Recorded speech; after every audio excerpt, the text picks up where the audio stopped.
Hello. I don't know if you can hear me or not. One step at a time.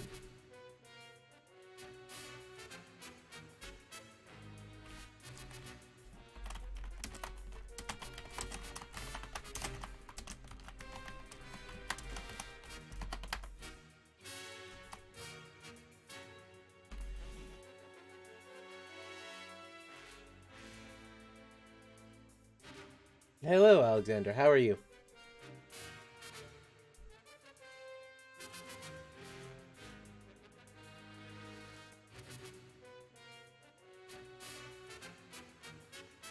That's good.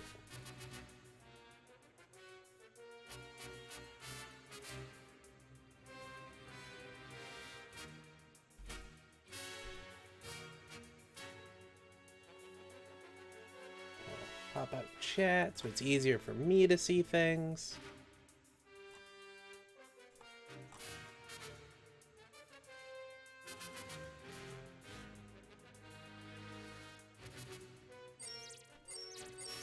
Yeah, it's either Titans or Axis today, maybe, or someone else. I don't know.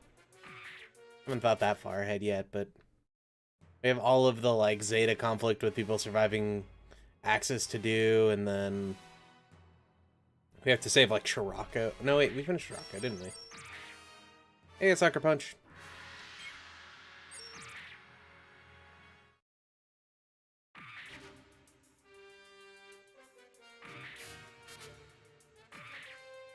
How is things?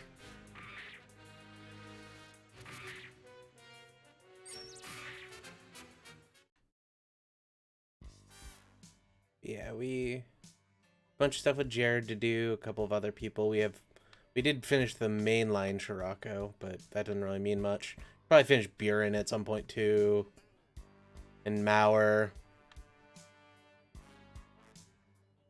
Hey, Omega's Wart?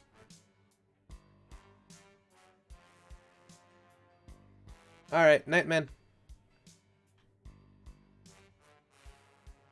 Eventually they started employing eye fields on ships, but they couldn't get eye fields that were both energy efficient enough or large enough to cover the entirety of the ship. So they'd be able to project an eye field over a portion of the ship, but not the full thing. And so they would have to layer like 10 or so just to cover the entirety of the ship. And then by that point, you're using so much of the reactor to power the eye fields that the ship couldn't move.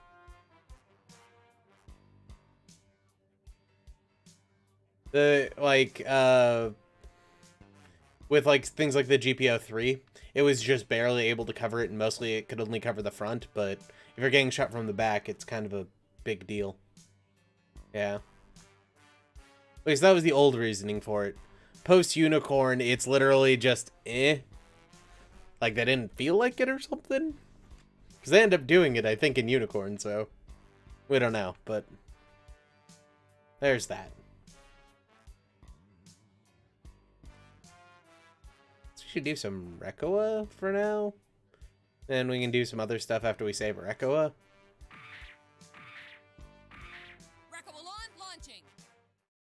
I'm pretty sure Rekoa has like 4 stages in total, and that's it. Where is the AU's mobile suit team? Mostly it's do this, fight some people with the Palace Athene, fight Emma, win, and then, you know, do the final battle. Enemy detected. Oh, hey. Hey, Rekoa. Oh.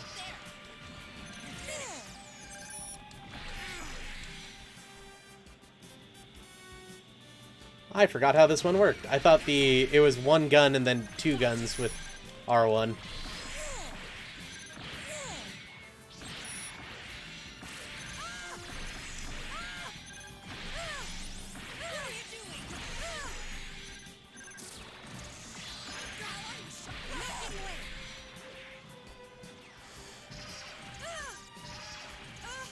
This is the Masala. This is the first, well, 3rd mobile suit technically that Shirako invented, but the first one we see in Zeta.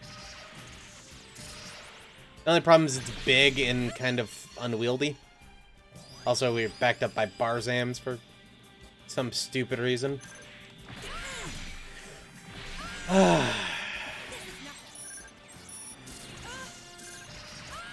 Wasn't just once, that was 4 times in a row. And then I killed my own guy. Don't get in my way. But they were asking for it, if you ask me. Lieutenant Emma. What? What happened? Well, I shot Emma down, and I'm gonna get close to killing you. Can't do it, though, because time, but...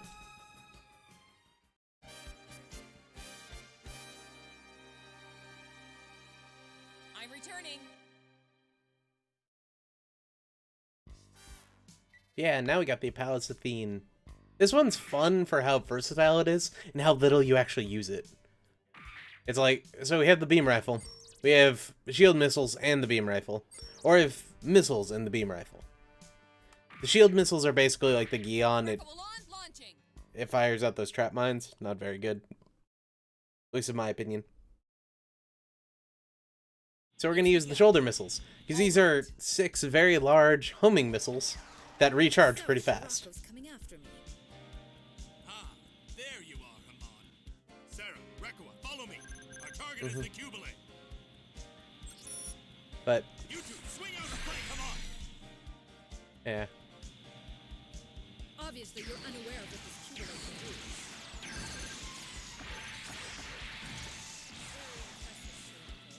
But you can't keep That was 1 bit, by the way. 34 damage.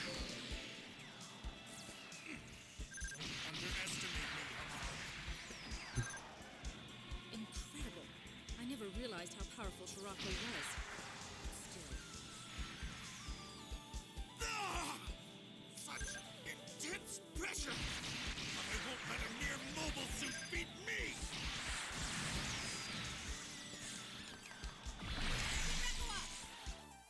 This is our chance to finish the Cubalate.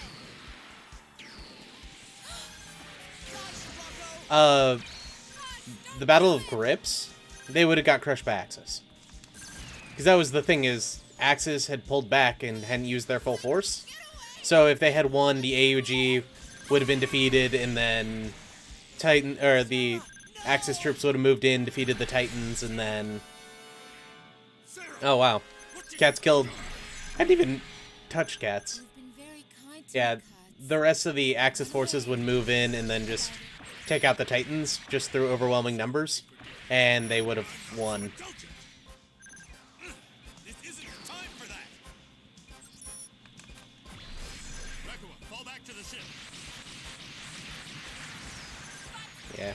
By the time of Grips, the Titans were so far out, they had no chance of actually winning.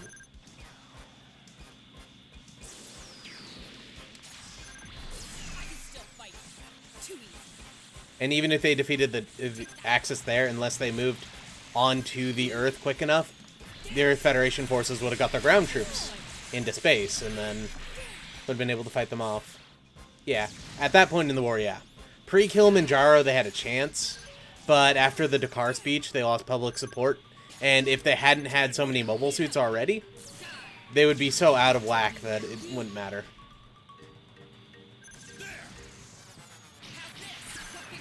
Ah,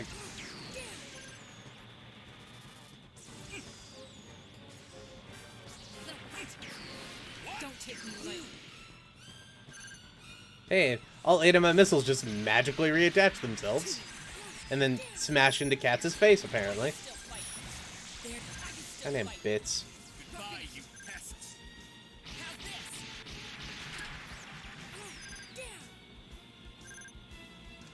There. What? Hit him. Don't take me lightly. I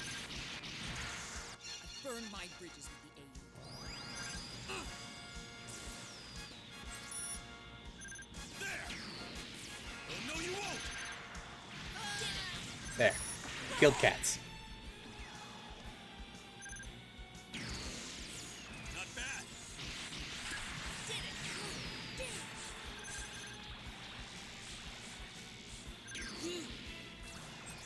Not bad.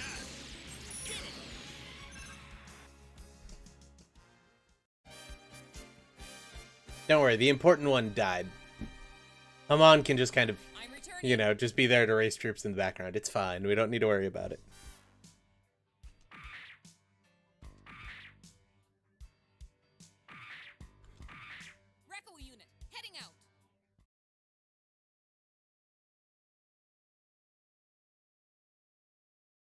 Where is the AU mobile suit team?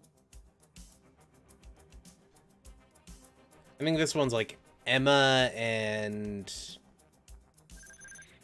I don't think it's Camille. It's probably somebody... Oh, it's Char. Okay, that works. Oh, crap. I'm using the wrong equipment set. Oh, it's that one of Char. Get out of the way. This is the Hyper Mega Launcher. Oh, and we have Yazan. Cool.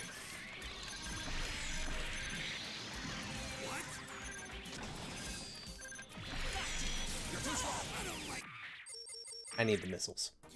God damn it.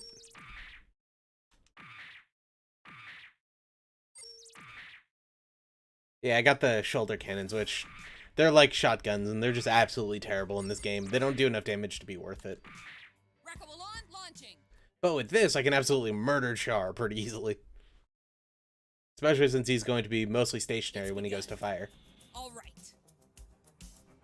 Yeah, that's a Hyper Mega Launcher. We never unlocked that one with Char just because, you know, we haven't played Char yet. But it's a really annoying suit to use, but kind of fun because you just murder people.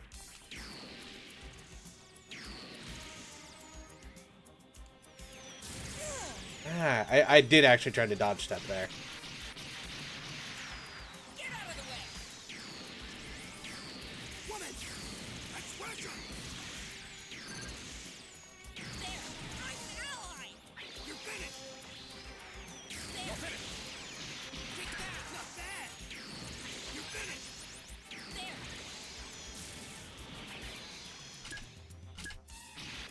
Camille. You're careless. I'll be merciful and finish you off.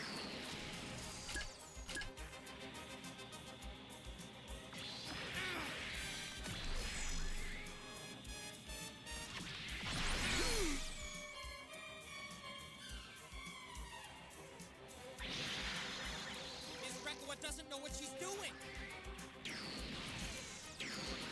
Natsu's dead. So is Captain Henkin. Oh, that's already happened. Thought that happened at this battle, but...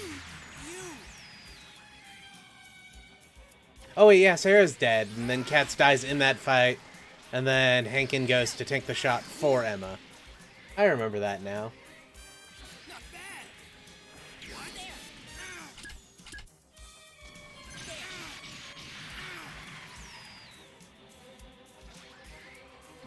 What? You're finished! Strong. Yeah, I saw the trailer. Not bad! I can still fight. How's this? It'll be interesting. I'm curious. I'm still curious as to what they're going to do with it. Because it looks like they're using a combination of the CCA lore and the Hathaway Slash lore.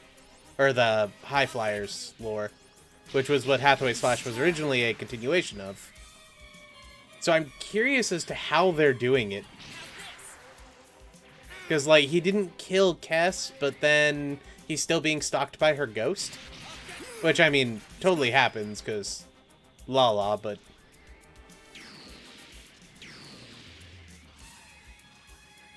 You!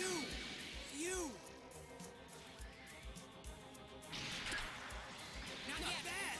You! What are you doing? Gotcha! He's good. God damn. Oh. Not yet. Not yet. Come on, Camille. Die. I need to let the cat in. There. Damn it. Give me 1 minute.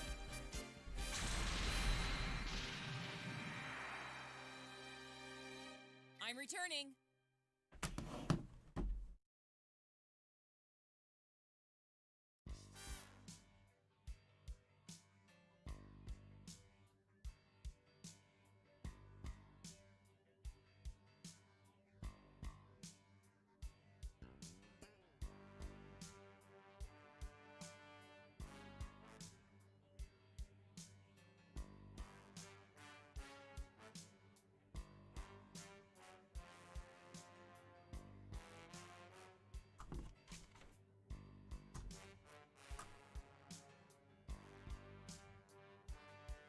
Okay, I'm back.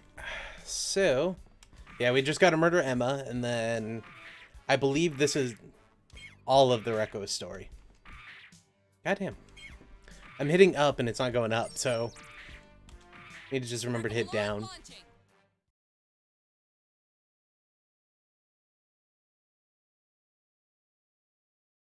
Where is the AU mobile suit team?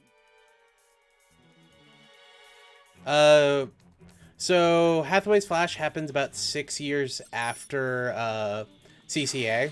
So about, I think, 3 years after Unicorn officially. So back in the days of Hathaway's Flash, in UC 100, Zeon had completely disappeared. He's dead. Well, not really disappeared because they were on Mars leading a rebellion using Gyaradogas that are made look like Zaku's, Galfs, and all that kind of stuff. But that's the Oldsmobile Army, and they eventually teamed up with the Zanskar Empire and the Crossbone Vanguard. But at this point in the series, they are effectively dead because the Republic gets reintegrated in UC 100. That, of course, doesn't happen anymore, or is going to happen differently because of Unicorn. But we don't know how yet. The way I've chosen to live my life. Who do you think you're kidding, Raphael? Yeah. Is this your idea of a woman's logic? Yeah, Zeon's long gone, at least originally. That's why I'm here today. The closest thing was the Messers were converted Gyaradogas that were massively cut down Rebel units that the main character's friend stole like a year before the story. You can't tell me what to do. Or one of them was like a Zeon remnant and they brought him back or something like that, I think, officially. But they basically stole him.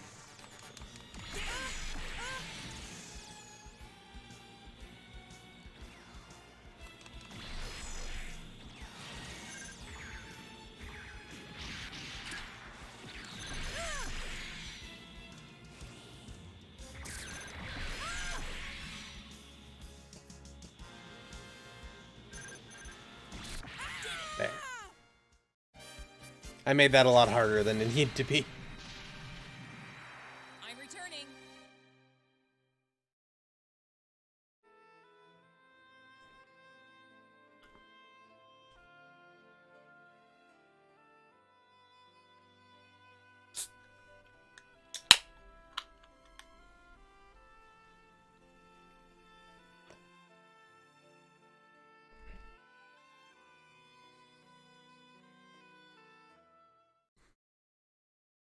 But yeah, notice white text. Best we can do with her. So, despite it saying we could change those things, we can't.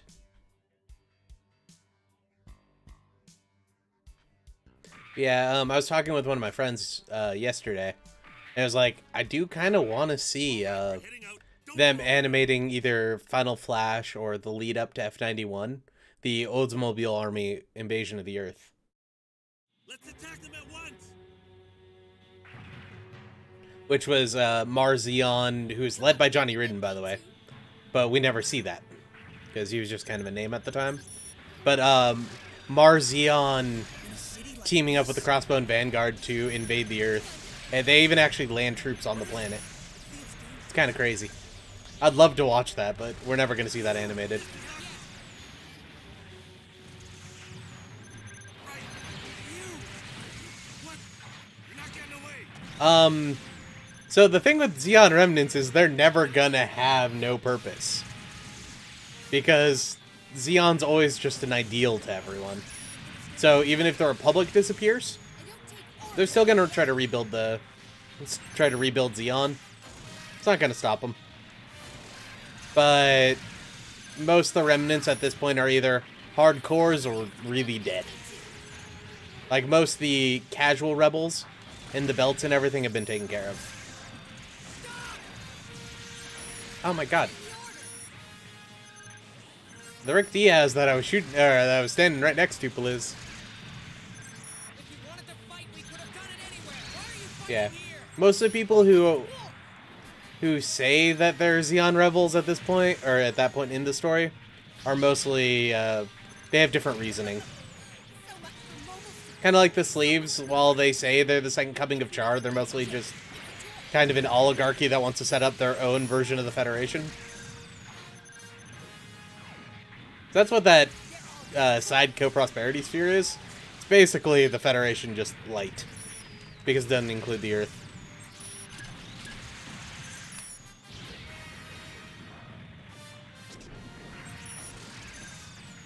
But yeah, at least, or I don't know if it's still the case after they, after NT kind of retconned it, but originally the creation of the sleeves was a bunch of pirates and rebels and that kind of stuff got together to create the sleeves and become a Zeon faction, but they're mostly considered the gangsters of the Empire.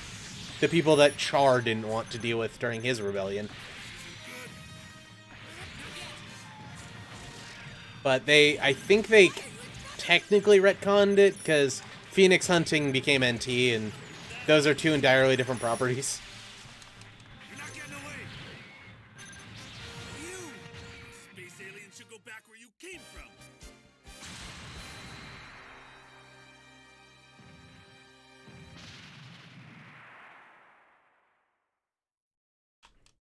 All right, let's get out of here.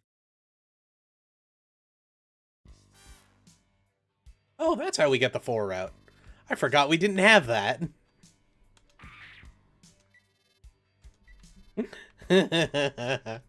Freaking course, man. I wouldn't do the one battle needed to unlock 4.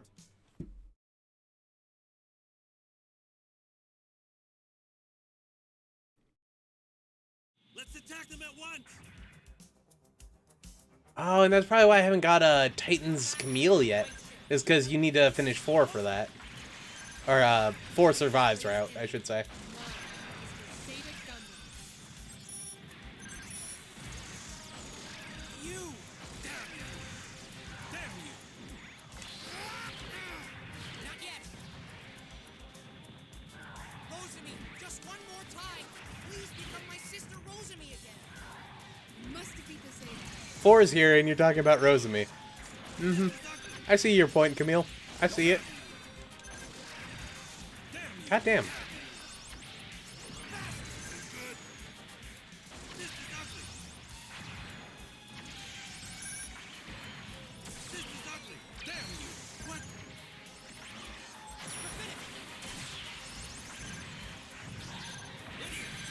Don't get away. Space aliens should... You! Not yet.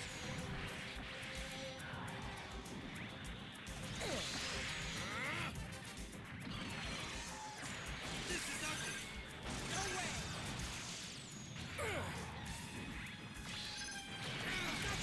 He's good. Don't get in my way.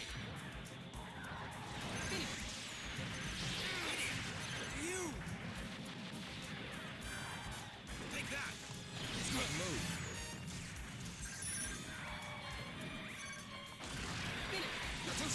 What are you doing?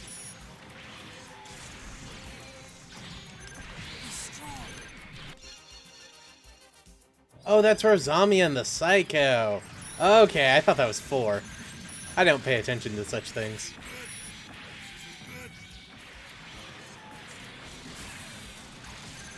He's strong. He's strong. Is that all? This is ugly. Ah, damn. I was hoping to ambush him there, but that's fine. This is the end. Mm-hmm. I'm excited for that. As weird as it sounds, I'm really happy they're making the Meteor guys, or Barrett's team, like, actual characters this time. Like, I really want to know about Jesse, and then that one fat dude with the machine gun that I can't remember his name right now. I want to say Biggs, but it's not Biggs. No. Rosemi.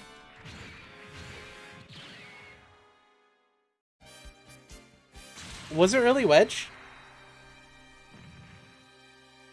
All right, let's get out of here. But, like, I'm just so excited for them to, like, they expanded out Midgard. Like, it's badass. I want to know what happens. All right, look. Which I originally, when I heard they're bringing out the remake, I was like, I don't care enough. I played that game so much, I know everything about it. Let's attack them at once. But it's like, oh, they're making new things. I'm also really surprised they kept in the Dawn part in the very beginning. Though I hope there's an achievement for like 999 squats. I think the most I got was like 700.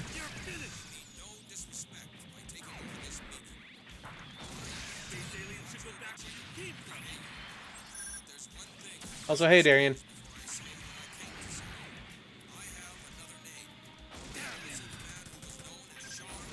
That's cool. I'm excited for it. I want to play it. Though I probably won't play it for a while. I might wait till at least part 2 or 3 comes out. Or 4.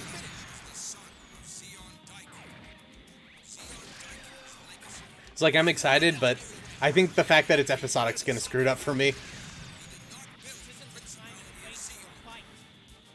Oh, one of these games? They started including AU characters in them, and the Seed and 00 ones got popular.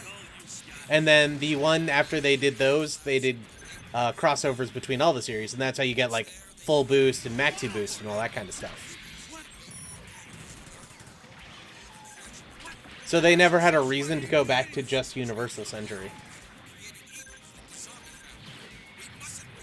But then they never have story modes these days, and a lot of people don't like that.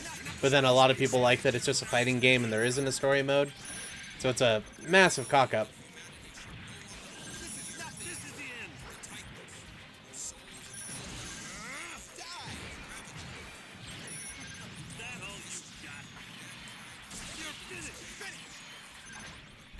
Yeah, I would love another one of these games that just covered, like, all the way to CCA or all the way to Unicorn or something.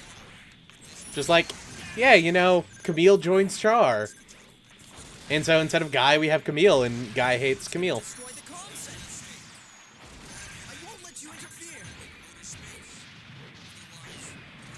Yeah.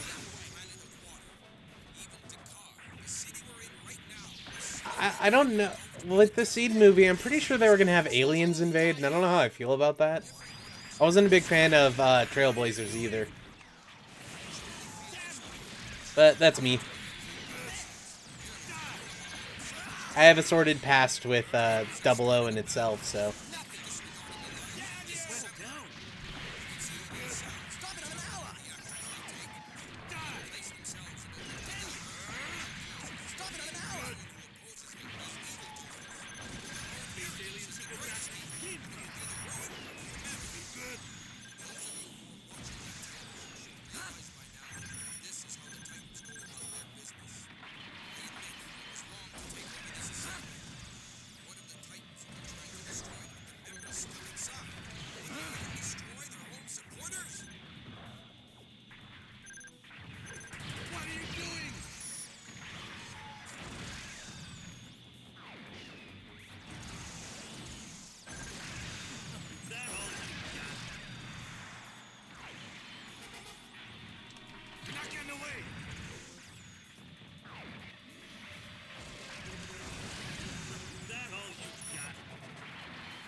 Hey, Pedro. I'm doing alright. Bit tired, but that's just how it goes these days.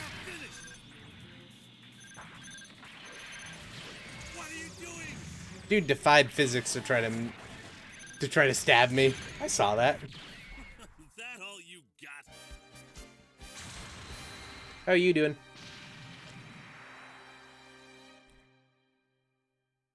All right, let's get out of here.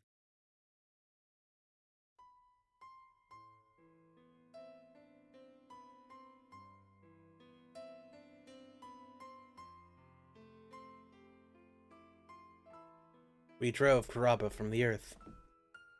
But there was still a war in space to fight. And lose.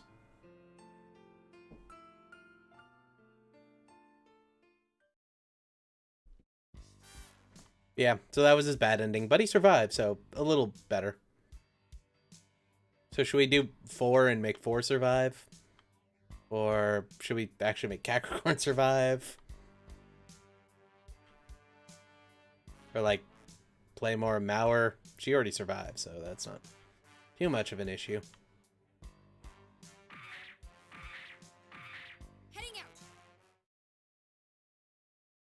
Yeah, my job's still, like, stupid busy. It's not very But fun. it's like I become a different person when I climb into the Psycho Gundam. It's been about half of what it was last week, but it's still really bad. Yeah. Well, at least Friday was. The Gundam MK2? What is it? Feels dangerous.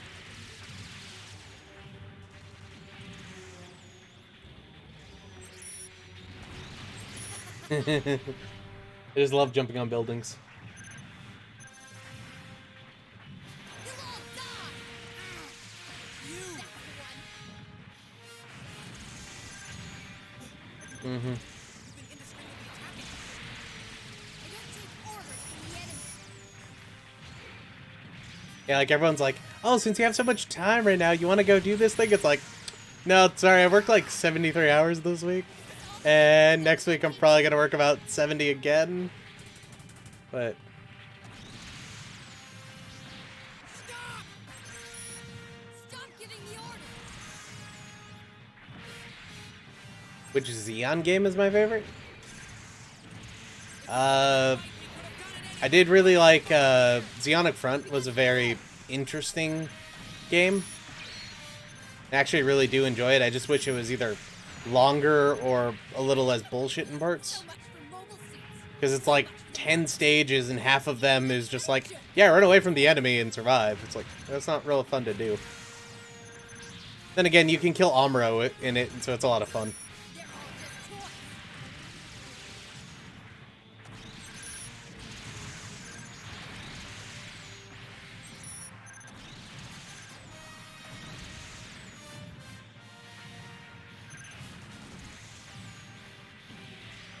Unless you're asking about Gundam Switch games, then I think you have to choose between Genesis or Crossrays. I can't stand this uneasiness. Though, hopefully, future Gundam games will also be on the Switch. So that'd be fun, but I don't know if they will or not. Sick. Oh, I killed the GM when I slapped. Got it. I'm coming back now.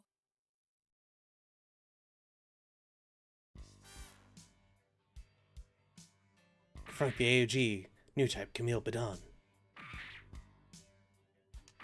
Now Kilimanjaro to see if we die or not.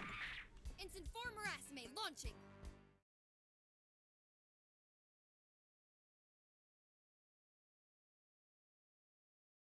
But it's like I become a different person when I climb into the Psycho Gundam. Four, stop! Don't fight! Stop! Think about what you're doing! You're not well! So the Zeta Gundam's here. I found you, Camille.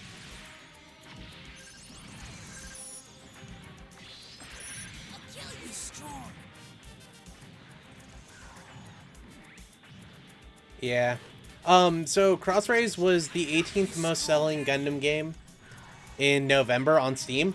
So I'm really hoping Bandai notices that and decides to, you know, release more games both in the West and on Steam. Because, like, in one day they sold more than they did in Japan. Like, in a month. You're mine. I'll kill you. Is that all? Damn it, Camille. You're not getting away. When I slap you, you walk into the slap, not get away from it. You have to get out of the Psycho Gundam! Hurry! I know your mother never taught you that, and Die, Camille! she really should have. Or Bright, you know, your other mother. I'll get Don't come near me. Don't get in my way! Because you got in my way. Yes, I did get in your way. This is nothing! Yeah. I was making a joke about, you know, Bright slapping the shit out of him.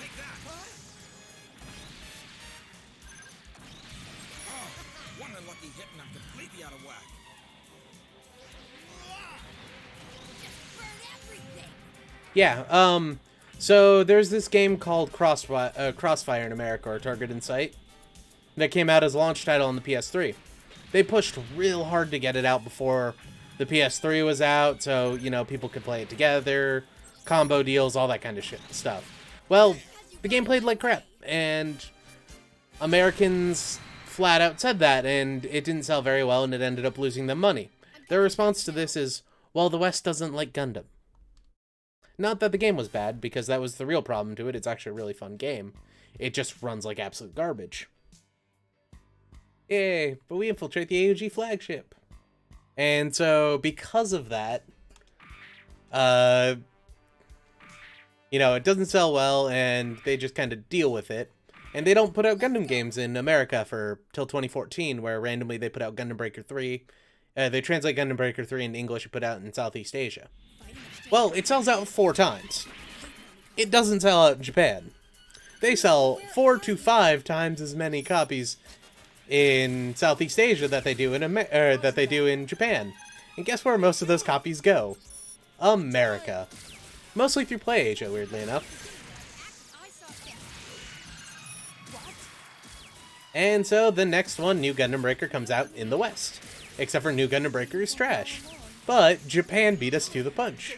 And it had a 1.0 rating on Japanese Amazon before it came out in America. So we're really hoping that they saw that as, you know, it being a bad game and not just America thinking it was bad. But if they do or not, it's up to them. Oh.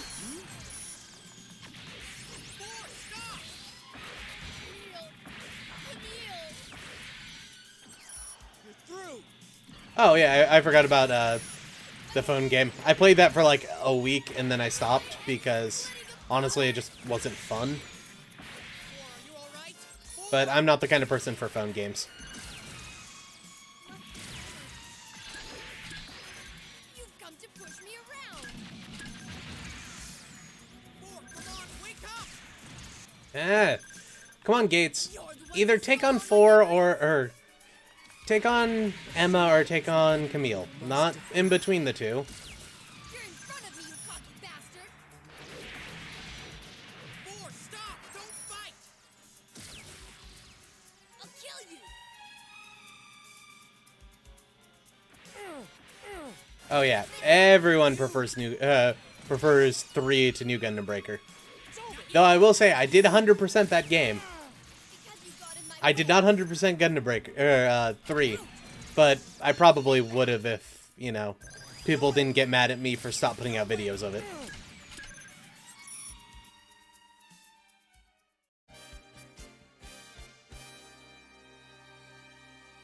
Yeah, I'm coming back now. if you don't know, the problems with New are based off of if you've played 3 or not. It's a little bit better than 1, but they fixed so many things in 3, and 3 was fun to play, and all that kind of stuff, and then 4 is New is just like, yeah, you have 7 missions that are all the same except for 1 bonus story that's actually really good. And all the parts have stats, so you have to use a specific build. Don't fight! Stop fighting like this, 4! So the Zeta Gundam's here. Oh yeah, if Erdhunt doesn't come to America, then I'll probably stream playing it because I want to play it real bad. I am a very big Iron-Blooded Orphans nerd. 4, come out!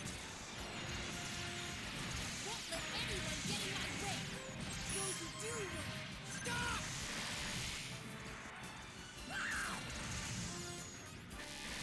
Ooh, my head is splitting apart!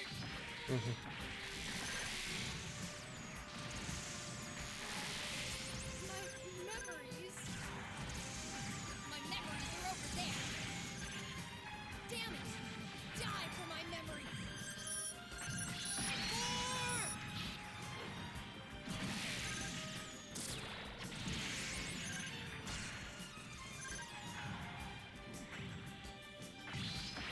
Yeah, if you can pick up the game for like 10, 15 bucks, I would actually suggest playing New, just because you can get maybe 10 hours of enjoyment out of it.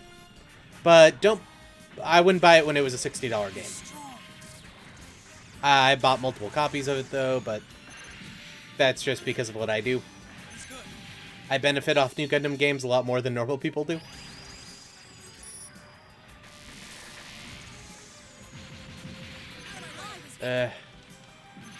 Come on. You're not going to forget anybody who gets in my gut.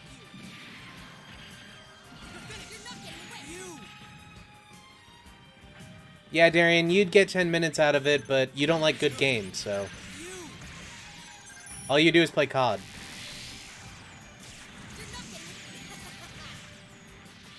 He's good.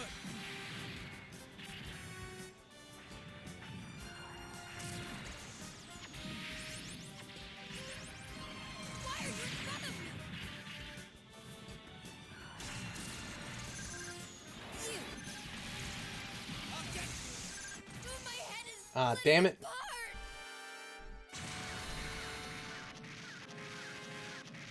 Falling back.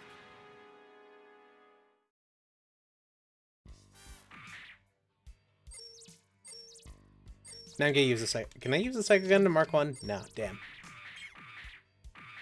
Let's go. No, it's not good, but it's okay for a couple of hours. I mean, I really enjoyed the bonus storyline, and He's here. Chinatsu and Xion were pretty good. The main characters are stupid fucking generic, but fighting like this for. I mean, So the Zeta Gundam. it is what it is.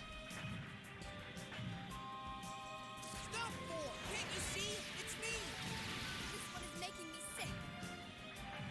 Were you created to make me suffer even more? Phantasy Star Online 2 is honestly what I thought he meant. Then again, do people still play Phantasy Star? I have no idea. Those who do will. Stop. But I did back on the GameCube. That was fun. Oh, my head is splitting apart. Though I did have a friend who got mad at me because I played it a lot while he was on vacation one day, and you know, he would never play it with me again, so I only got to a certain part in the story. It was real sad, but one day I might play it again.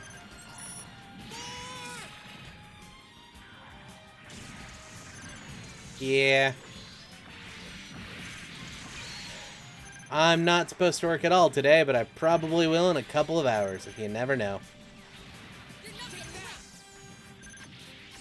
He's strong. I'll kill you. I'm gonna have to get another talking to with HR, but if I don't work, then we're gonna have another 200 tickets tomorrow, and, you know, then I'm gonna get my boss mad at me. I'll kill you. He's good. You're not getting away. Honestly, I'm more surprised it's coming out for Xbox than anything like... Fuck, You. with Japanese games, you never know. He's good. I'll kill you. I won't forgive anybody who gets in my way.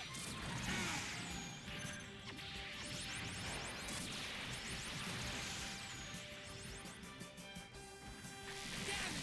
He's good.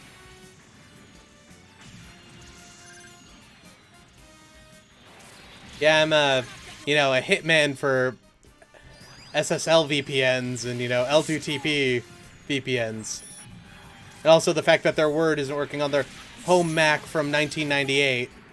Had one of those the other day. How I was hit? You. Yeah, I knew that was gonna happen.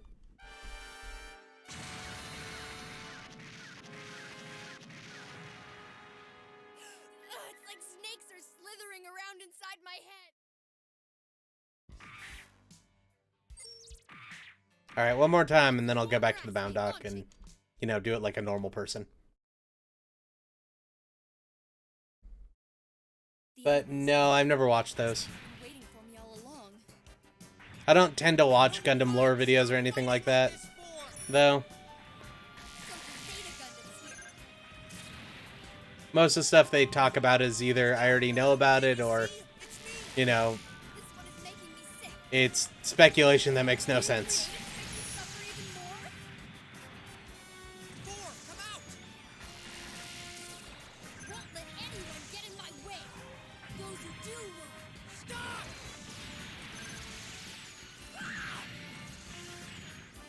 I watched one video from someone who was pretty popular who was saying that, like, Zeon would have won if they won at Odessa. It's like, no, not at all. Because Odessa didn't affect Federation production at all. It was just, them driving the last bastion of Zeon off the planet. If they had won, or if Zeon had won in Odessa, they would have just replaced the tanks and everything they had sent there with GMs within, like, 2 or 3 days and done the exact same thing, and where Zeon wouldn't have the capability to regain their losses, whereas the Federation would.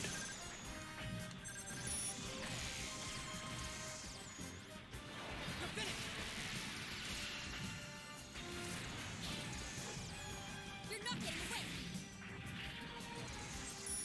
You're not getting away. You.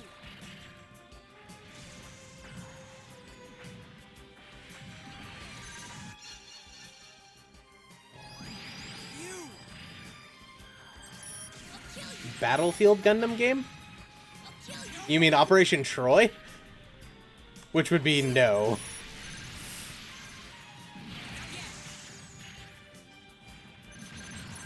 You're not getting. I won't forgive anybody who gets I would adore it if they made a...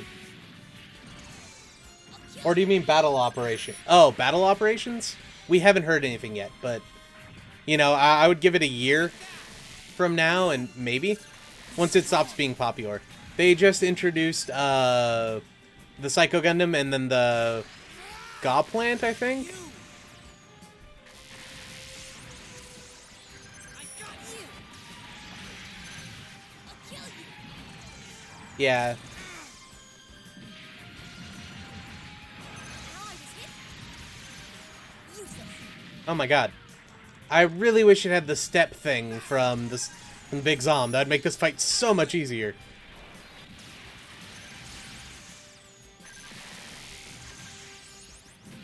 He's strong. No.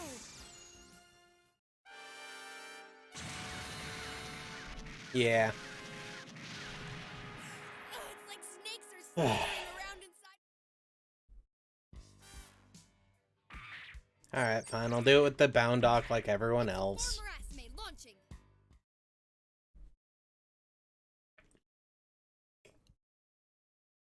The enemy is here. Looks like he's been waiting for me. The biggest weakness of the Psycho Gundam Mark II is like from the knee. If you're standing near their knee, they can't do anything to you. Stop, Thor. Can't you see? It's me. I thought that would have hit, but oh well. Were you created to make me suffer even more? Yes, actually. Thor, come out. As us with as with us all. Don't let anyone get in my way. Those who do will stop. My head is splitting apart.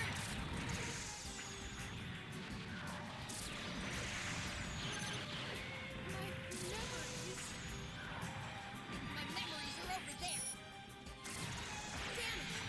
Die for my memories. More! I really hope Battle Operations 2 doesn't do the Gundam Online thing. And eventually start integrating all of the AUs. And then just get generic with all the beam spam. Then again, that's already where it was beforehand.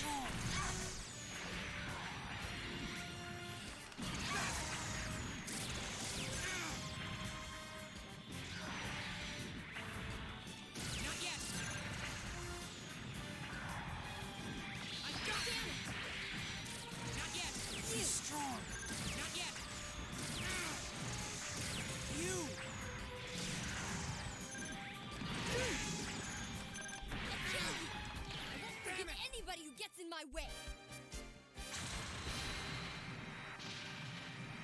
I'm coming back now.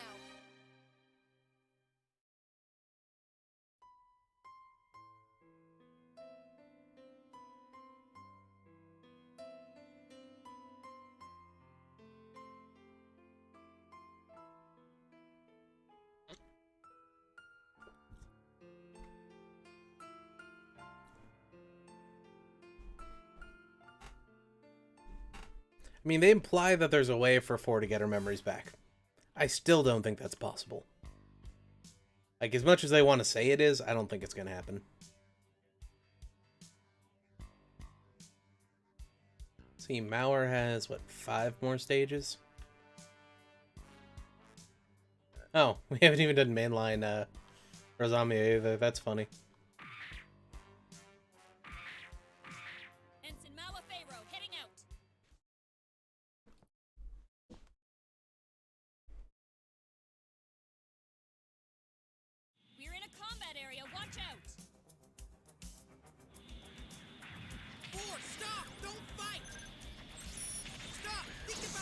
doing? You're not well.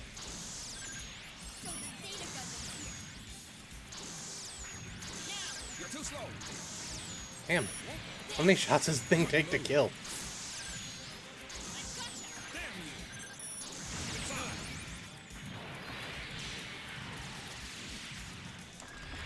Boy, stop! You're in front of me, you cocky bastard! You're slow. You! You all die! Out of my way! You! You! Won't let you. I'm here! Open your cockpit! You have to get out of the Psycho Gundam! Hurry! Neo. You! You'll all die! You're not getting away! They just started adding, Zeta units, so no. Too slow. I wouldn't think, anyway. Good move. Nothing! I won't let you! He's good. This is the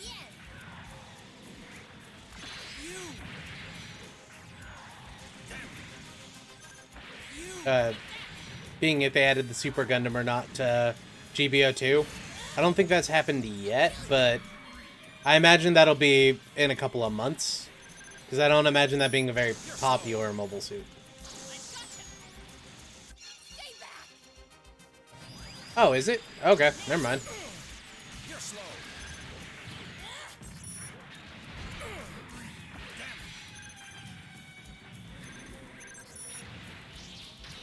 Yeah, I don't play it, so... Good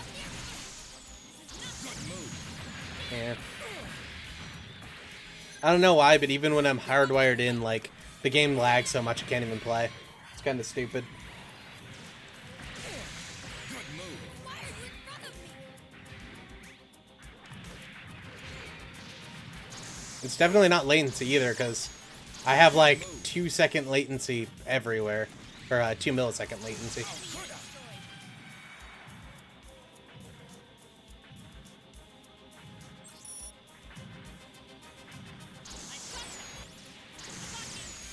Go! Good. Next. Oh, is it all peer-to-peer?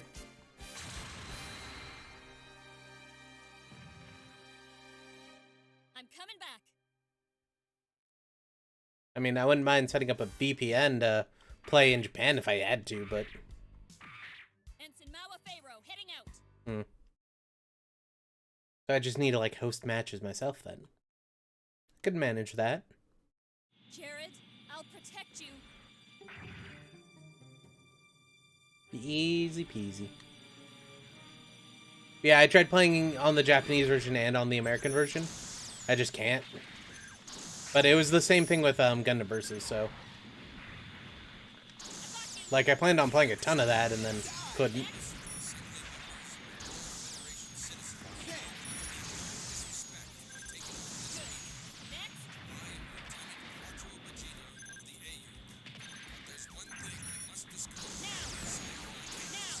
Enemy unit destroyed.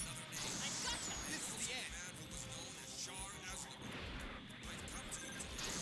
Enemy unit destroyed. You're finished. Do not think of me as Shar, the principality. Enemy unit destroyed. Rather, as the son of Zeon Daikun. Zeon Daikun's legacy has nothing to do with the greed and hatred of the Sabi family. He did not build the principality of Zeon. Quickly becomes apparent I never wanted to fight. I'm trying to give them more time to speak. when one sees how the Titans do as they please. This is Federation forces. Humanity went to space. Take that! Once there, they flourished, expanding their living spaces. They built more colonies of their own. Unfortunately, their success fueled hubris and dreams of glory. Creating hell in the Sabi family. We mustn't repeat that mistake. Why won't people understand that moving into space will expand their horizons? I'm on your side. Believe that humanity should no longer breathe here. The Titans, whose souls are pulled out of humanity and ravaging Kick him in the knee. Take that! Enemy unit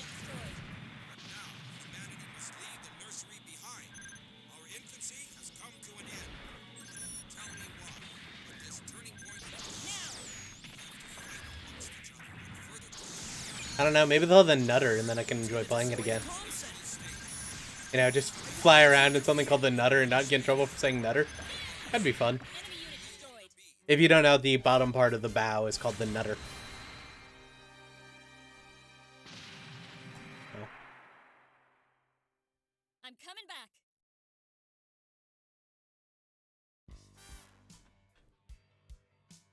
Hmm. Ensign Mawa Pharaoh heading out.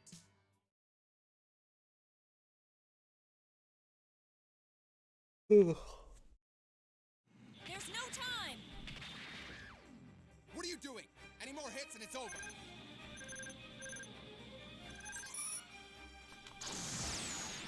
Next enemy unit destroyed.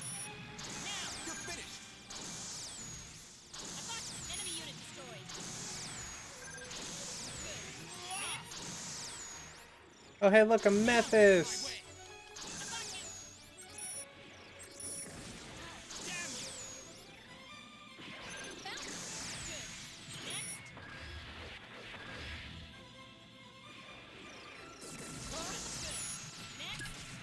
Good. Next. I won't let you. Good. Next. Now. There. Oh, the Thunderbolt stuff. Don't get in my way. Next.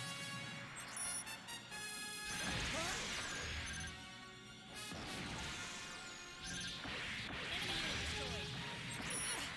This is nothing. Die. I don't know how they'll... Yeah, I don't know how they could balance the, Thunderbolt stuff and make it make sense, because a lot of that shit's, like, super overpowered compared to where it should be.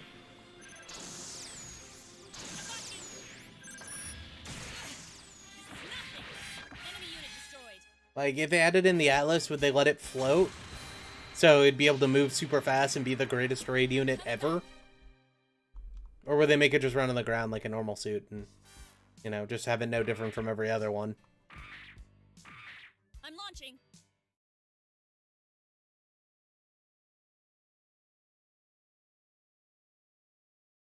Jared, I'll protect you. Or those, like, weird Verta fan Gaufs that the scavengers use?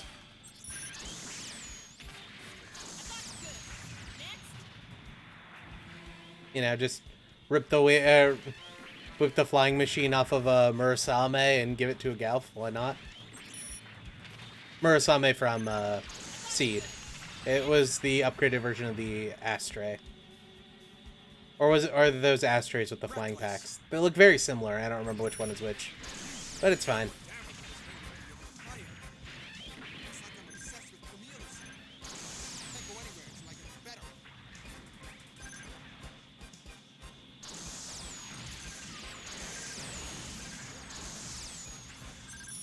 That's what you think, Shaw. Come on. You've made a poor choice for your final destination. I don't know. Giant solar array is kind of cool place to die. Too late for you to come back and join me. I mean, a lot of other people are about to die too. Your time is over.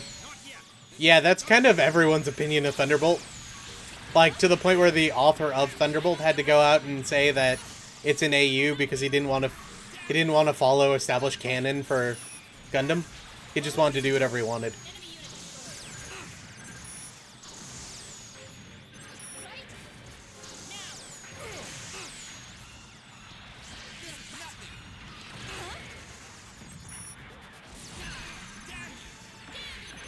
Don't get in my way. Yeah, it's also what people use to, you know, theory craft that, like, in Thunderbolt, Amuro Ray isn't a person, and, like, there were a bunch of Gundams instead of just the Gundam that survived Side 7. And other shit like that. It's real weird. I'm not the biggest fan of it, but a lot of theory crafting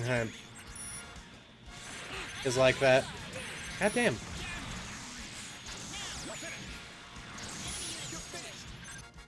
Cool. Didn't even know I was doing that.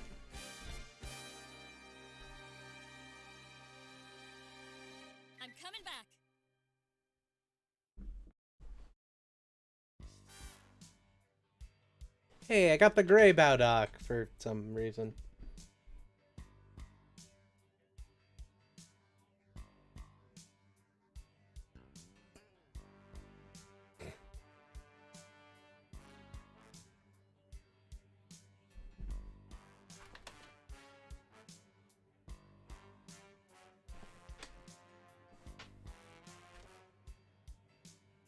Alright. Now... I still use the Gab toy because it's my favorite suit in this game.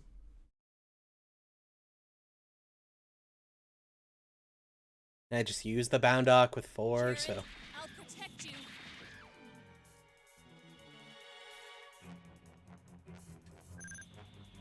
Ah, so...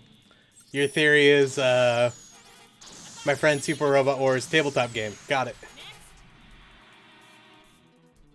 Where Temray goes into the past and gives them the Gundam, gives himself the Gundam design. I'm pretty sure that's what happened anyway.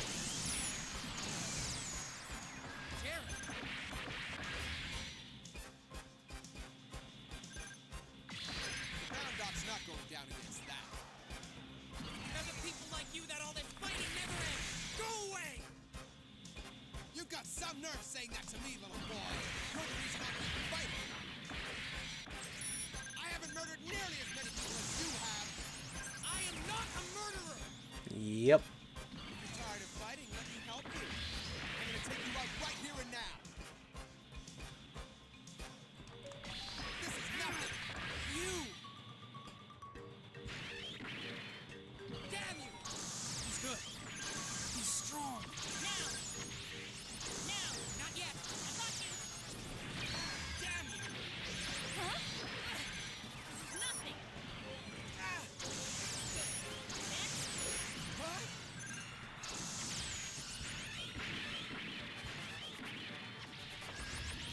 This is you. He's good. This is nothing. The new Gundam, sort of.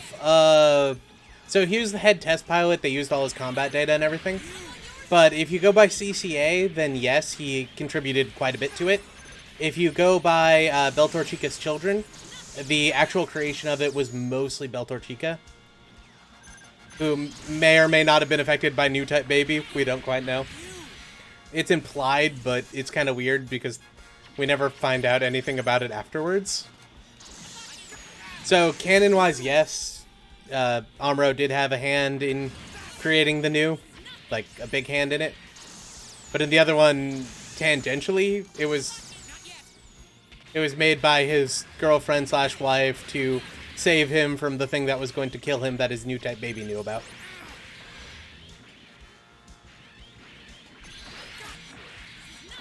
He's strong. Temray does survive, yeah, he does survive the Gundam anime, or at least may or may not survive the Gundam anime. He survives Side 7 and gets heavy brain damage to where he's quite literally clinically insane. And then at the end of the arc where you find out that he's clinically insane, he falls down some stairs. So he may or may not have survived the stairs. We don't know. I'm coming back.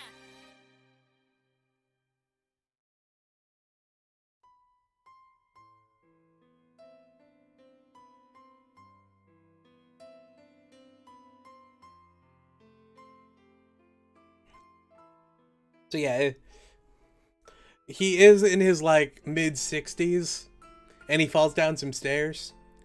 But the caveat to that is it's advanced technology, and he probably got back, but you know, it's not like he can get more brain damage. So we did Rekuo, we need to do Yazan, we need to do Rosamiya, we did Buren, we did Shirako, we need to do Capricorn. Or should we just finish up Jared to get the perfect ending for him, where we mass produce big Zoms?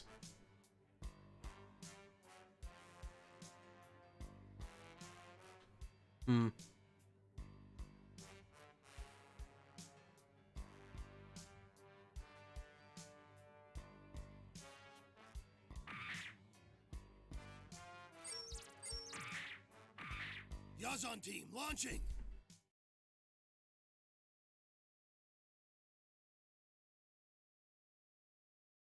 saw this glow.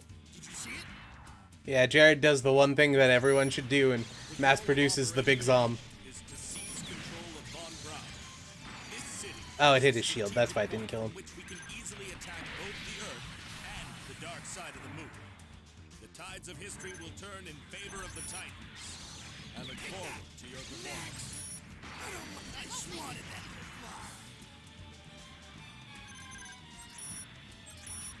fly. Yeah, actually. If Temray had stayed with the Earth Federation and not gotten brain damaged, I'm pretty sure they'd have something like the 7th Gundam during the time of, probably about the time they'd be building the Alex. And by, like, Zeta or even Double Zeta, they'd already be in new level techs, or, CCA level technology. Though I think it would have stagnated there just because they had really no point to advance past that. Just die. And Temray would have retired by then. Or gotten...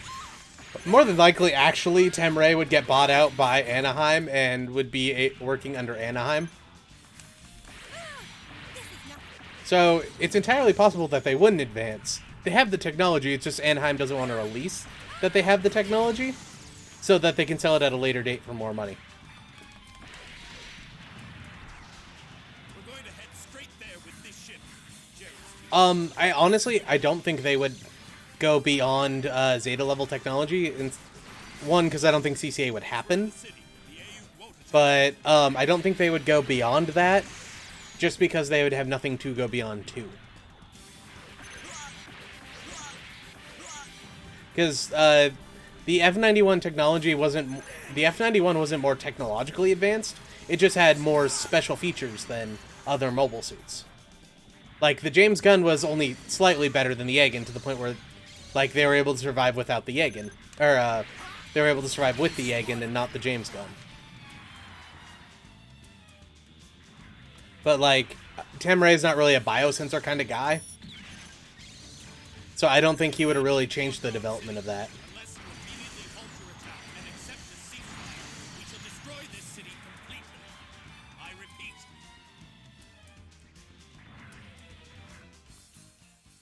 repeat. You guys saw that one pop in the bottom corner? That's it. I'm coming back.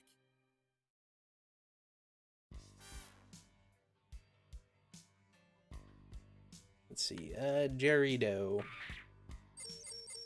What do we feel like using? Gabfully? You know, a late Zeta era technology and, you know, early Zeta. You're not gonna strike first? Well, the technology that he would produce would be used in stuff like the Gundam, but then they would disseminate it to the mass production suits. Kind of like how it usually happens with, you know, the GM and the Gundam and everything like that. He was more of a big picture kind of guy, not a... Wait, do they have a Psycho Gundam in Grips? Yes, they do. Or Green Noah. Technically it'll become Grips, but... No, what I think they'll do is they'll... Temray would have his services bought by Anaheim, and he would develop things for Anaheim, who would then turn around and release stuff later at a later date for more money than they would for a normal suit. It's usually how companies like that work. Kind of like most of the technology in the F-16 or the F-22 was first developed in the 80s, but it was never used because it was too expensive. We could have used it, we just didn't.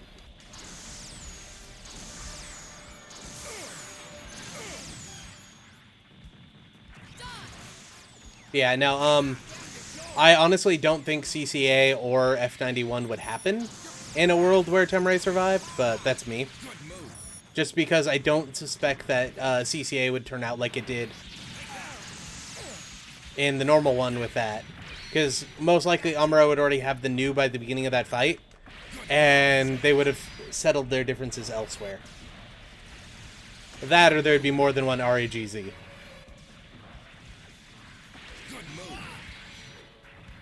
Also, just going off that, I think Camille may or may not have even been into the war because they wouldn't have developed the...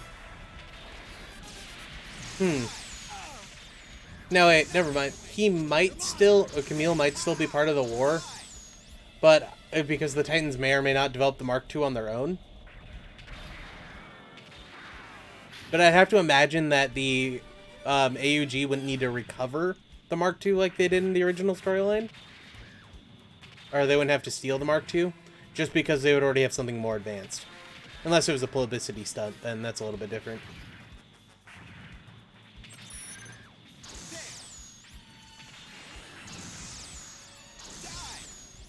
Here's another one.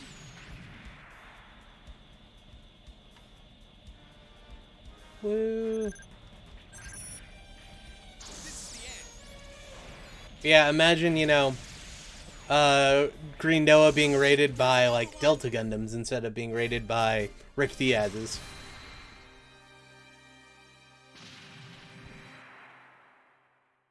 I don't think he would. All right, I'm returning now. Not unless they paid him a lot of money, which I don't think they would. Leave it to me.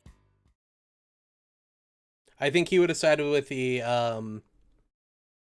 he would have sided with the Earth Federation till Anaheim got powerful enough to pay him more money than the Earth Federation would, and then he would side with them. And then eventually they would work for both sides, but that is what it is. Times have changed. You guys are antiques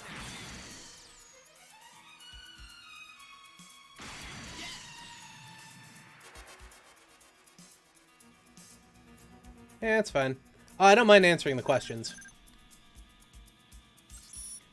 Ironically, it's a lot of the stuff we talk about on the Discord as well. Though, mostly for IBO. Not really for, I know that kid. He's the kid who was wearing the black suit. Zeta. If you fight, I have to shoot back. Yeah, the thing with Temray is he's not really a Earth Federation patriot like some people think he is. He's more of like, I want power and this is the way I'm going to get power. So he sides with the Earth Federation, who is the biggest dog in the game, so that he has an easy advancement. You're losing your... But after the war, his utility is going to disappear. I'm not gonna lose to some little punk.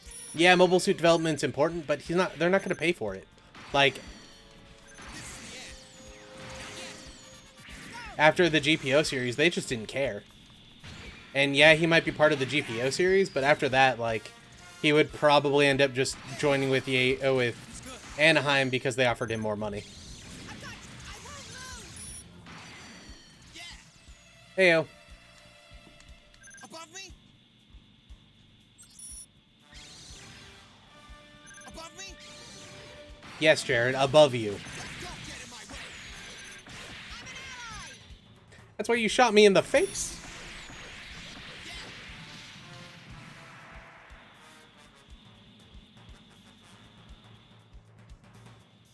Above me?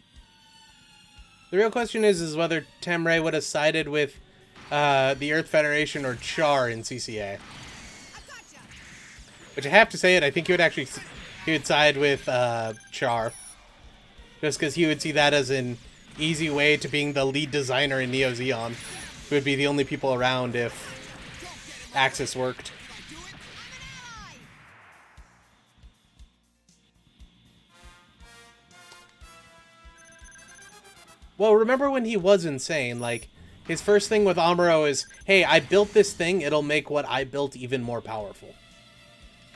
He didn't even question that, like, if the Gundam was still there or anything like that. It was just like, put this in my machine, it'll make you win better. All right, I'm returning now. So I think even if he got better, like, he would still be like, oh, I built the Gundam, I saved the Federation. Jared Mesa heading out. Everything the Federation does is based off of my Gundam. You're unlucky to have run into me. Is the Gundam MK2 out here? Focus. Don't forget I mean, where we are, or the gravity will grab hold of you. they bought it in a very figurative sense. You have a point there. Also, I just noticed we have Goplants in space. when we were using Mars size before, so it's not that the Titans didn't already have them. It was more that, you know, we actually had funding this time for some reason. This is the Yabthali. This is one of Shirako's mobile suits that he built. 2 of them for Mauer and Jared. It's probably my favorite unit in this game, just because it has a really good melee attack and really good melee. Or it has really good beam rifle and very good melee. I won't let you. Yeah. Yeah, it can do... Yeah. Well, it doesn't really work in space, but the R2 attack you can chain together to infinitely combo an enemy if you need to. Deploy my Balut. Is this the end? You always were a coward, Jared. Victory only comes with risks.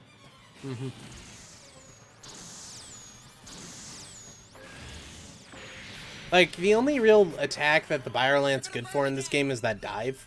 Like, that dive is really nice. He's gonna pass too close to me. But it's like, it just does so little melee damage to people. It's kind of stupid.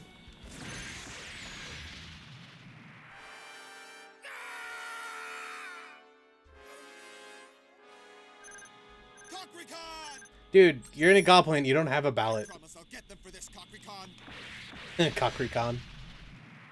Like, dude, you don't have one of those. Don't give me that crap that you couldn't deploy it. Oh well.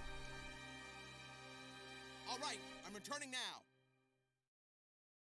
It was a scripted thing. It was gonna happen every single time anyway.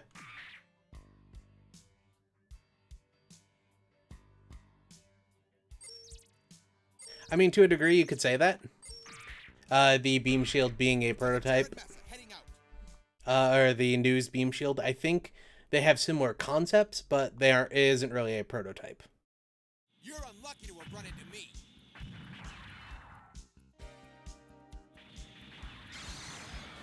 It's to the degree that you can say that the Minovsky engine is the prototype of the Minovsky fly system, because it uses it as a component, but it's just similar. It's not really a prototype of it.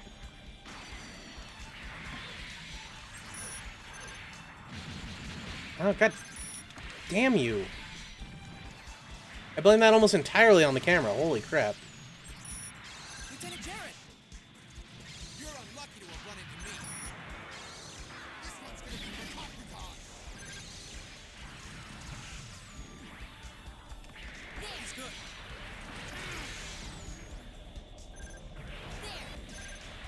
Don't get in my way. Take that. Good move.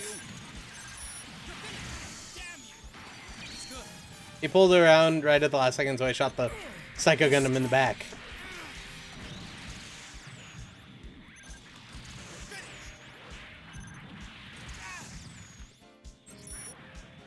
I'll get you.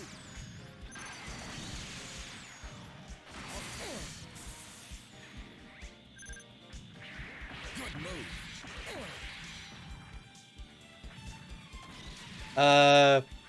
What kind of air superiority do they have?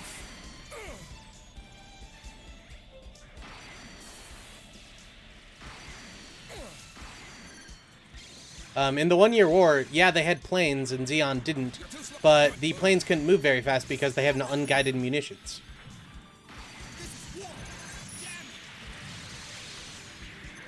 Die. Did I do it?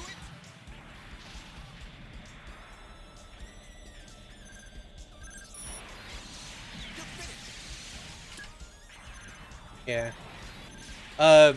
Because of Minovsky particles in the 1 Year War, you can't use anything like radar or anything like that. The closest thing you can use is LiDAR, and on the Earth, LiDAR isn't really effective because, you know, things move. So you kind of have laser-designated guidance systems, but then how do you send the data from the guidance system back to the missile? So it's kind of, you fire it where you want it to be. Everything's unguided. So if you have them traveling fast like jets do in real life, you would be hitting targets that are upwards of like 20 to 30 kilometers away.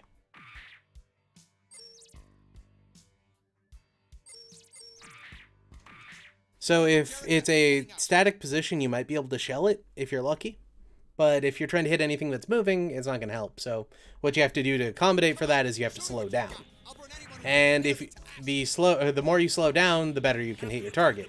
The only problem is you start hitting a coefficient where the Zaku can hit you while you slow. You're going so slow that the enemy Zakus can hit you, and thus they shoot you down. Plus, plus Zeon had their own air force that could intercept them.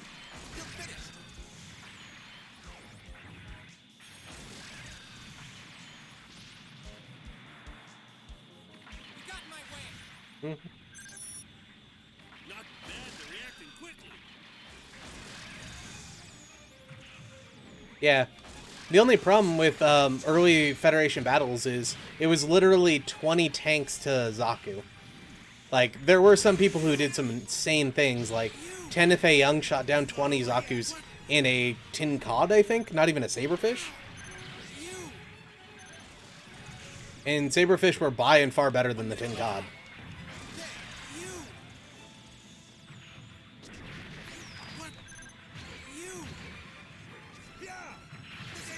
Really? Thanks, Biren. Yeah. Well, you're getting your ass kicked. You shot me.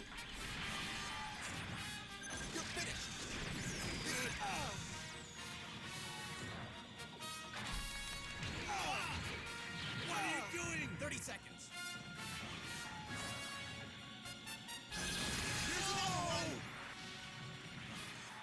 If Amuro had gone up into space instead of Char, actually, yeah, that would be very different. If both Amuro and Char had gone up, I don't imagine it being too different. Like, the AUG would have fared better in a couple of battles, but I don't think it would be too deceptive or decisive. 4, 3, 2, 1. Go! Yeah. I don't think Amuro would have gone forward with the colony laser or anything like that. This is war. So I don't even think grips would have happened the same way. It'd be more like a standoff. All right, I'm returning now.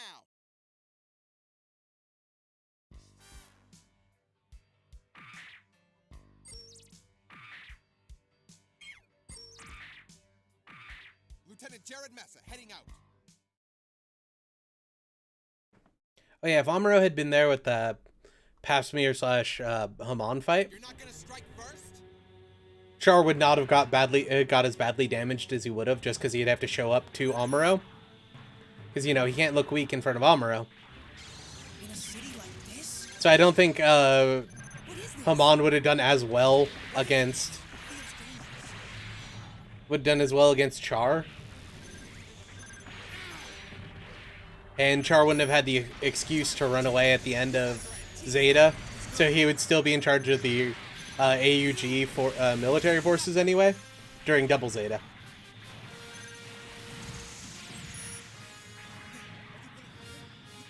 Or maybe he would have defected anyway to Zeon, and then it would have been an Amuro Char fight at the end.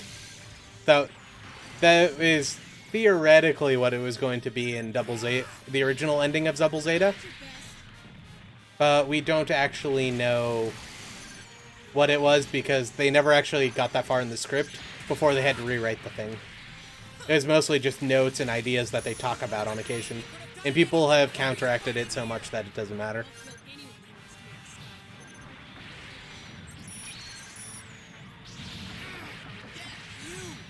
Yeah, I really like the Zaku 2 Kai. I'm also a big fan of the Alex. I really just like that series. The Zaku 3, I kind of wish they would have done something else with.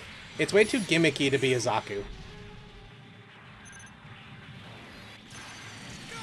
Oh, well, if we go by Girin's Greed, if Char would have survived the Grips conflict and led the AUG, he would have dropped the asteroid on the planet anyway. Oh. Alright, give me a second, I just unplugged my controller.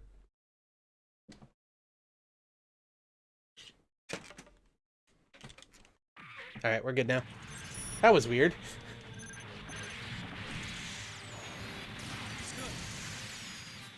Like, there's a ton of slack in the line, but it just somehow got unplugged.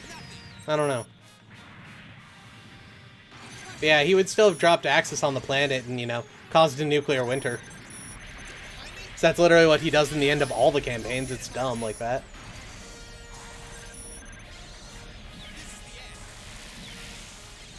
I'm a really big fan of the Oldsmobiles. Zaku as well. Though I will say the Oldsmobile Galgook is my favorite. That's just because, like, Chester's a badass.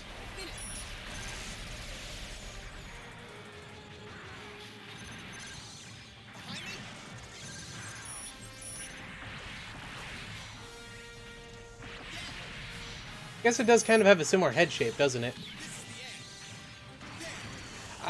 Honestly, like, in real life, I wouldn't be surprised if the Alex is actually based off of the new. Because I think War in the Pocket came out in the 90s? Or it came out, like, right after CCA did? Or did it come out in 2000? It might have came out in 2000. I know it was dubbed in America about that time. I might be getting it 10 years off, though. That can happen. Lieutenant Jared Massa heading out. But yeah, I was really disappointed in the Tristan. Like, oh yeah, they just sold the Alex. Like, it never did anything special. They just sold it, and eventually some random scavengers picked it up and made a suit that's as good as the new with it. It's like, why would you base it off of the Alex? Like, I get that it's a prototype, but it's, like, way obsolete by the time you started working on it. Why wouldn't you do it like a mass production Zeta that you also have?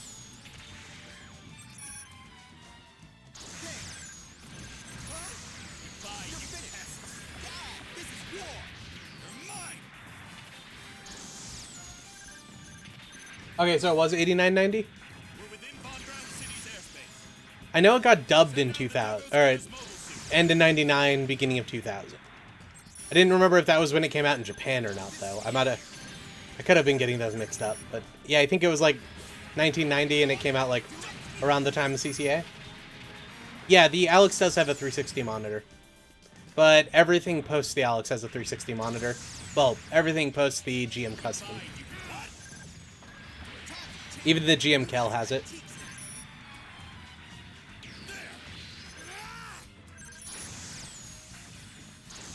Okay, so it was 89. I thought I was right about that, but... yeah, it might have even been the same tech designer. Because, the thing with... I just... I stabbed Shirako right in the back. Oh, that was good. Char's counterattack.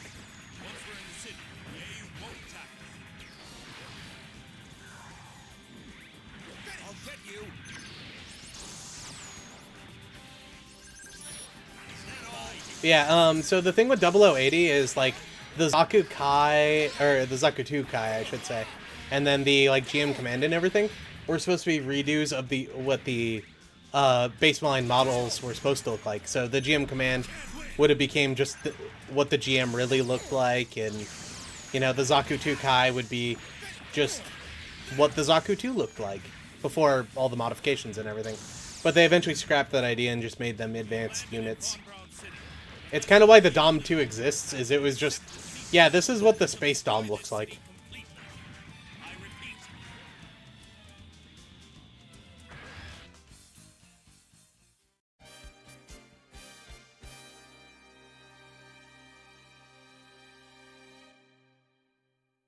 All right, I'm returning now. We don't actually know what happened to the GPO-3.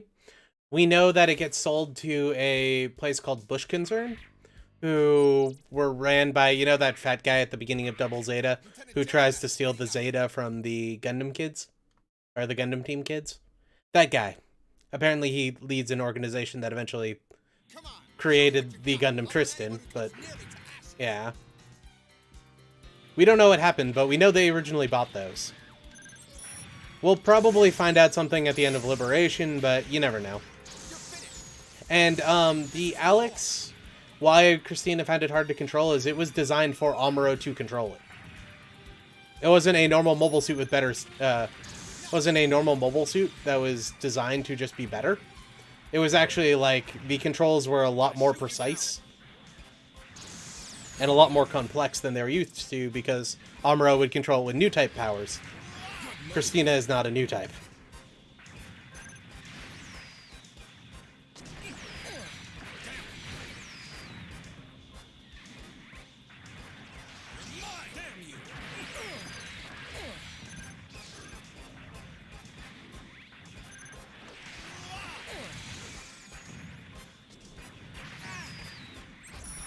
I don't know if you're asking about the Zeta or the Gate of Zidane.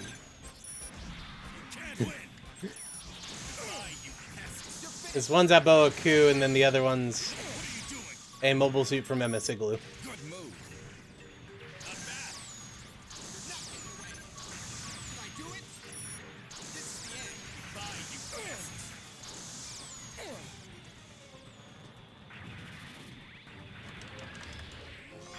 Ah, damn it.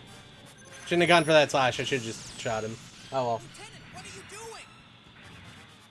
Zeta Gundam, Camille, let's do it! The Zeta Gundam's here.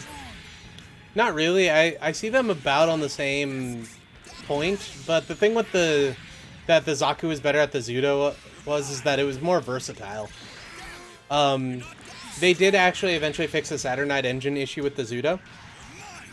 And it's the Zuda F by incorporating Zeon parts into it. And it had a lot more issues on the planet and doing things that weren't in space than the Zaku did. Most likely they would have been able to fix those eventually, but I think it would have taken more work than just using the Zaku 2.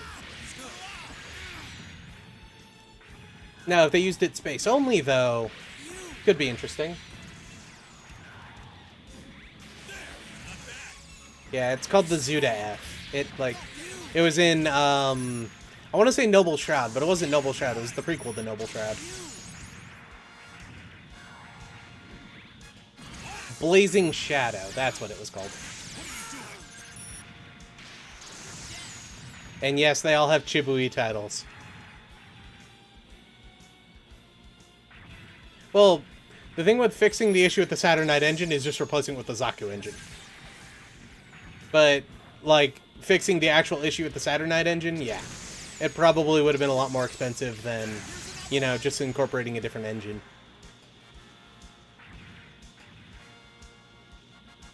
That's the Balanoak Shinanaham, or the Balanoak Samahane. It was Sarah's mobile suit from Zeta. It was the second one he developed after the Palace Athene. It has a more advanced scouting suite, and it's very good at long-range communications and all that kind of stuff, but its combat capability is very, very low.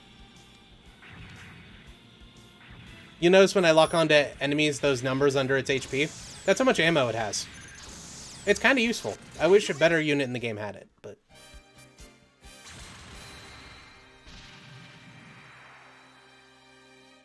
The Zuda is faster than the Zaku 2. The only problem is it blows up when it goes that fast. So, yes, it's faster, but you don't want to go faster. Performance-wise, though, combat performance-wise, is almost exactly on par with the Zaku 2. The only thing is it's faster, which thus makes it better. The only problem is when you make it go faster, it goes boom. So, unless you want to completely fix the engine to stop it from exploding, from overheating, or you don't want to go fast, then you basically just have a different Zaku with more parts. So, yeah, it's good, but it's not that good. I found you.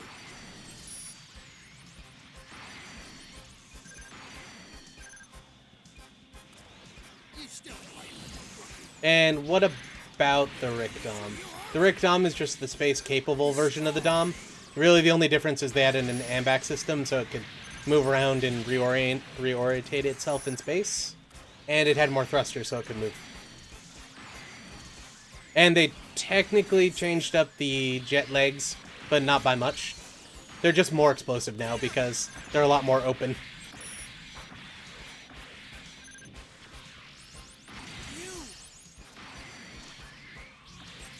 The Gigan is the greatest mobile suit ever developed.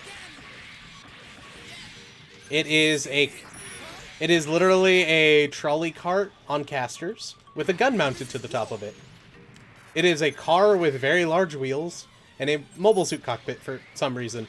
Its only real use is shooting the Gundam in the back and killing it in the novel. It is the greatest suit ever, though.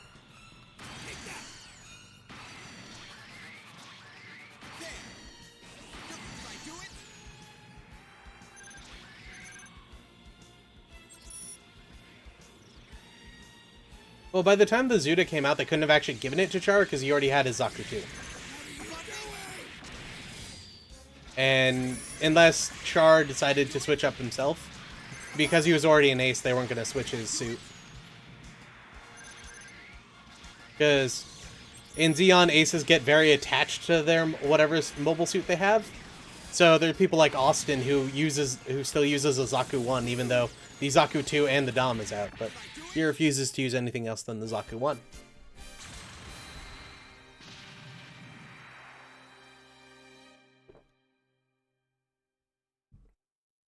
All right, I'm returning now. Well, if he was test piloting the suit, he wouldn't know it explodes. Though, on his first training run out, it would probably explode, and that would be funny.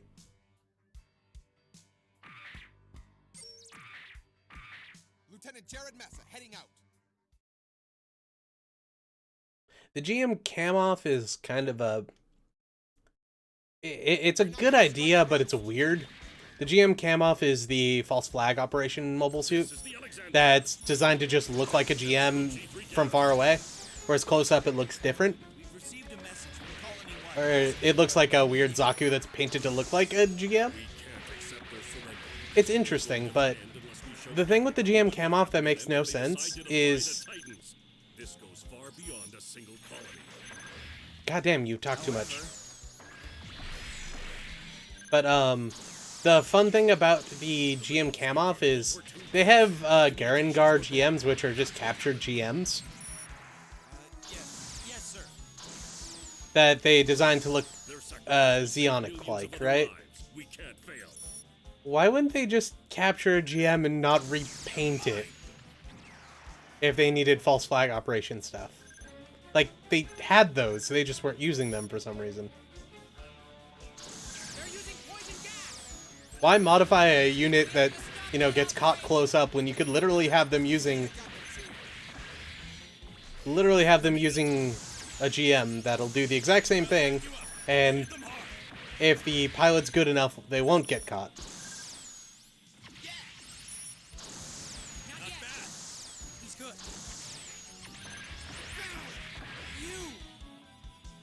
If Gato had stolen the GPO-1, it would have sucked for Gato. Well, it would have sucked for the Federation for a couple of years, while they had a remnant who had a good suit that was more powerful than their suits. But they couldn't have done the Capetto thing. They would probably have never got Axis to side with them. They wouldn't be able to destroy the Federation fleet, so the Federation fleet would go out in full force and probably destroy them. It would not turn out very well for them. Not at all. You're mine. You're not giving away, you pests. Die. Die.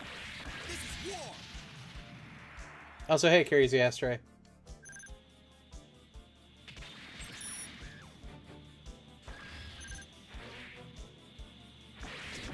This is nothing. Here's another one. You're finished. Die.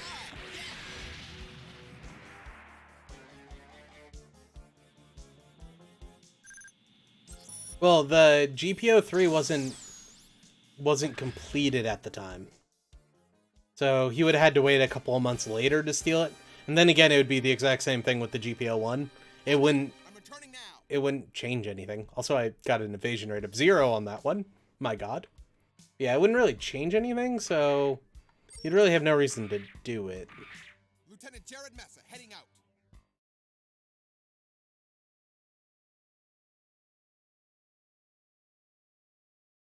You're unlucky to have run into me. wants to make the sky fall. The armored GM was a GM from Zeonic Front. It basically had the Chabaham armor that the Alex used, just a slightly different model on a normal GM, or a ground GM, depending on what you go by. Useful, and really cool, and one of my favorite suits I wish somebody would use again, but not all that different from what's already out there. You guys are antiques now. If the GPO-4 was in Australia, I honestly think that Keith would be piloting it. I don't know how much that would change. Like, Burning should have got it, but they would have gave it to Keith. So I don't know how much that would have changed, but it would be cool. What is this? If it's really you piloting a weird-looking machine. My name is Lieutenant Nozomi Iwata. My orders It can't hover like a Dom. It can hover temporarily and float around like the Zaku 2 Kai. The Dom is always hovering, and it allows for high speed. Those allow it to hover temporarily under atmosphere, so that it could do fast turns and everything. It still runs like a normal person. And the thrusters only let out by like 8 minutes or something like that. It's a very low amount of thrust. I don't know what this weirdo thing we're doing is. Holy crap. Take that. Good move. Damn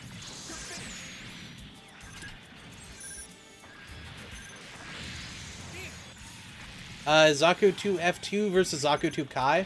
The F2 technically has better performance than the Zaku 2 Kai does.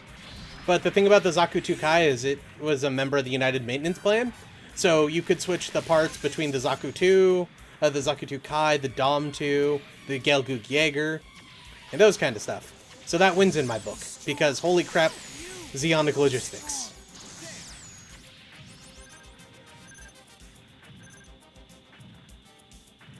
Yeah, that'd be funny. You know, bitter Char. Or, well, actually, better yet, it would be bitter Quattro not even knowing. Or them not knowing who it actually is. He's just a friend of Amuro, who's dating Sayla, and Sayla knows the whole time, but isn't going to say anything.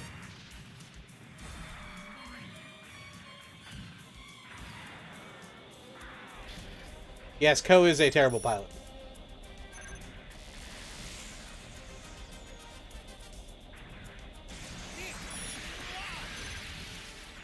Here's another one. That's a question if Burning would have got the GPO-4. I don't think Burning would take the GPO-4. All right, I'm returning now. I don't see him very much as a, like, this is the best suit for me kind of person. I really think is like, well, are all of my men going to get this too? Leave it to me. In which then they wouldn't have 4 GPO-2 or GPO-4s. There's no time. What are you doing? We can't risk any more.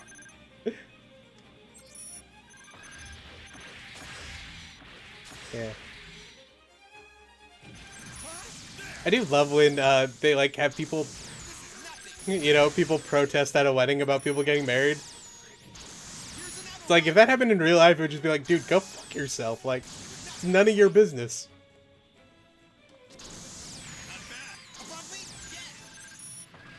That was an enemy. I thought that was the O, so I was just ignoring the guy above me, and it's like, oh, that's Rick Diaz. Never mind. Also, we're destroying Char's Rick Diaz like 6 times for some reason. Here's another one. You're finished. You pests. Ah, come on. Not bad. You're finished. Damn you. Don't get in my way. What? There. This is nothing. What? Here's another one. I did it again. There was a Rick Diaz above me, and I'm like, oh, that's the O. I'm gonna ignore that. And then he shoots me. Did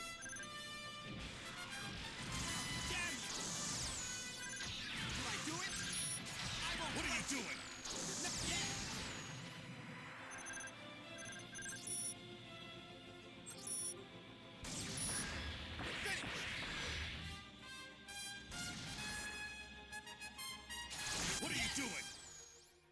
I thought the Type C was the... No, yeah, it is.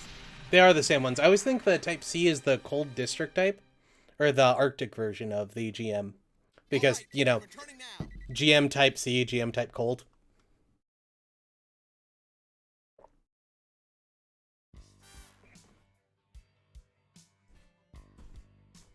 But the GMC is the commander, isn't it?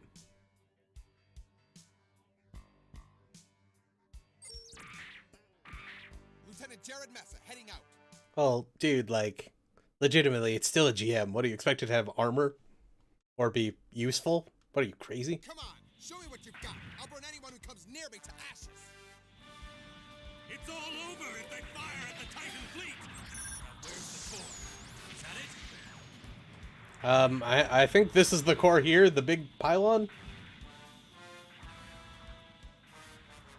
No, that I completely jumped over because I'm dumb. Did I do it? There!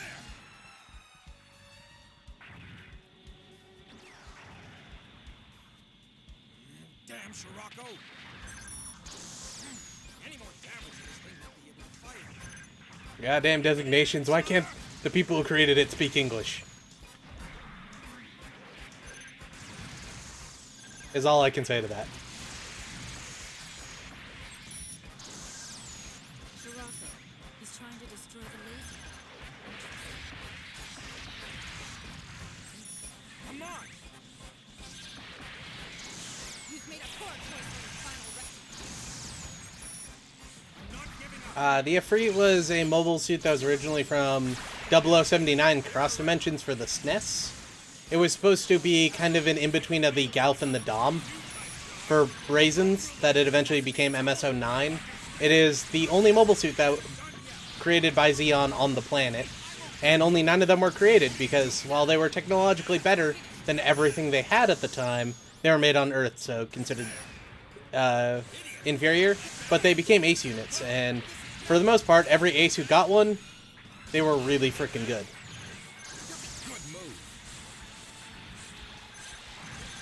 Even one surviving all the way up until 0094, piloted by the dog, Reber, from Side Stories, who may or may not have died at that conflict, but I'm pretty sure he did.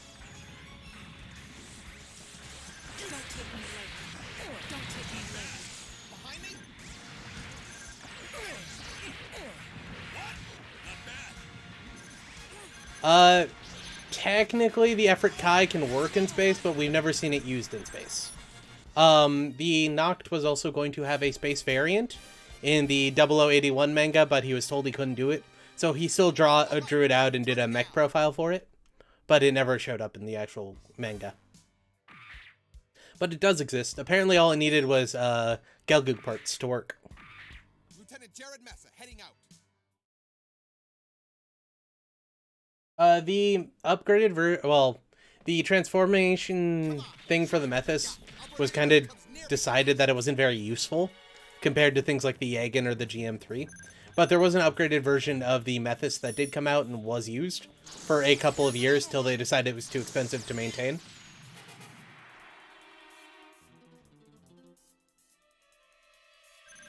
Leave it. The radish is burning.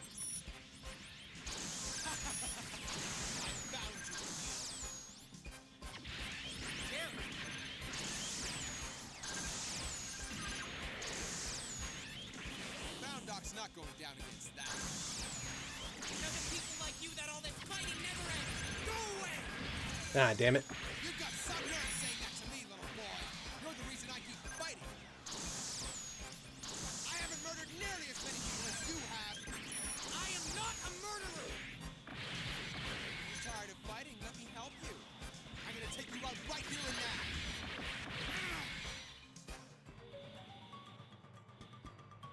Huh? I'm on your side. Yeah, but you're getting stabbed, and I was trying to stop him from stabbing you. Nothing. The fact that my swing just happened to be bigger than you doesn't matter. An enemy? Take that! This is war! Here's another one! Take that! Damn you!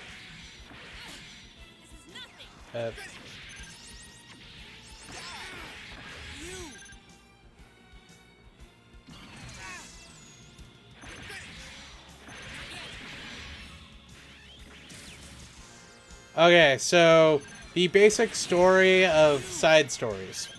There's this dude named Travis Kirkland who is 24 years old and has an 18-year-old son named Vincent.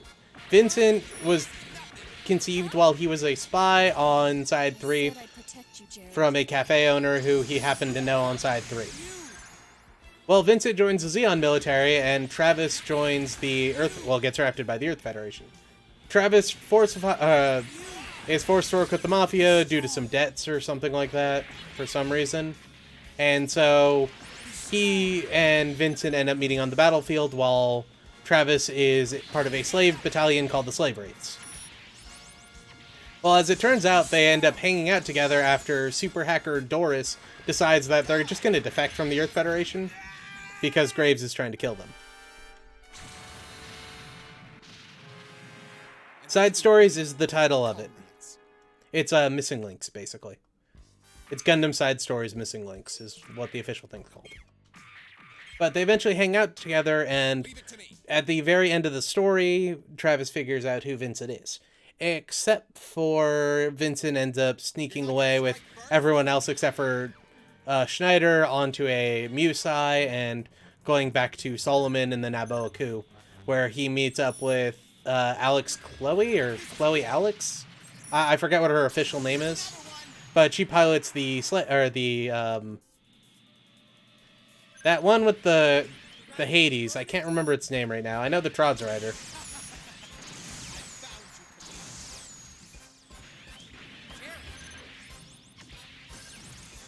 And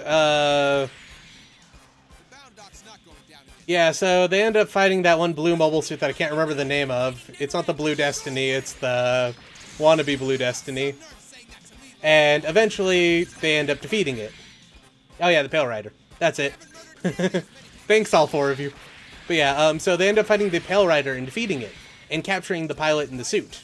Well, they're running away. They run away to Axis almost immediately after. So they bring Alex along, or Chloe along, and the Pale Rider, which eventually they take it to Axis, rebuild it, and turn it into the Trods Rider. And Chloe decides to become a pilot of that for Neo Zeon. Well, eventually Vincent falls in love with this girl who's like 15 at the time, and, you know, they get married, and about the time of CCA, either right before or right after, I honestly can't remember, Travis goes and meets up with his old friend Doris, who's now head of the Mafia, basically, and she gives him information as to where his son is, which just happens to be fighting a Quinn Mantha piloted by Annabelle, who is one of the new types that was part of his unit during the 1-year war. And he ends up saving Chloe and Travis from a...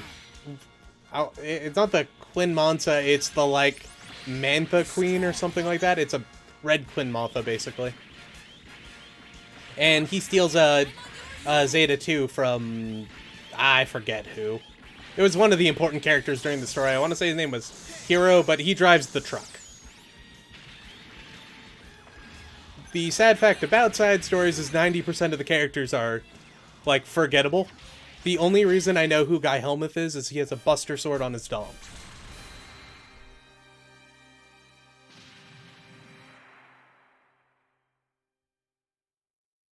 All right, I'm returning now.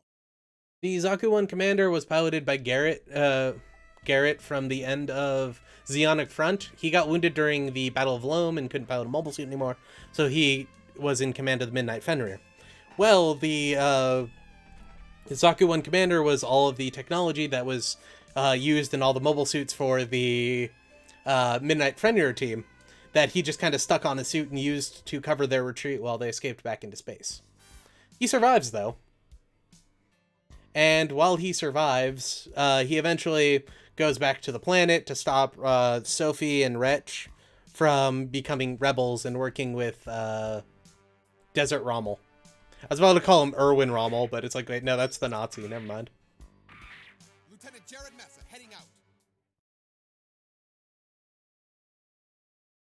Yeah, basically.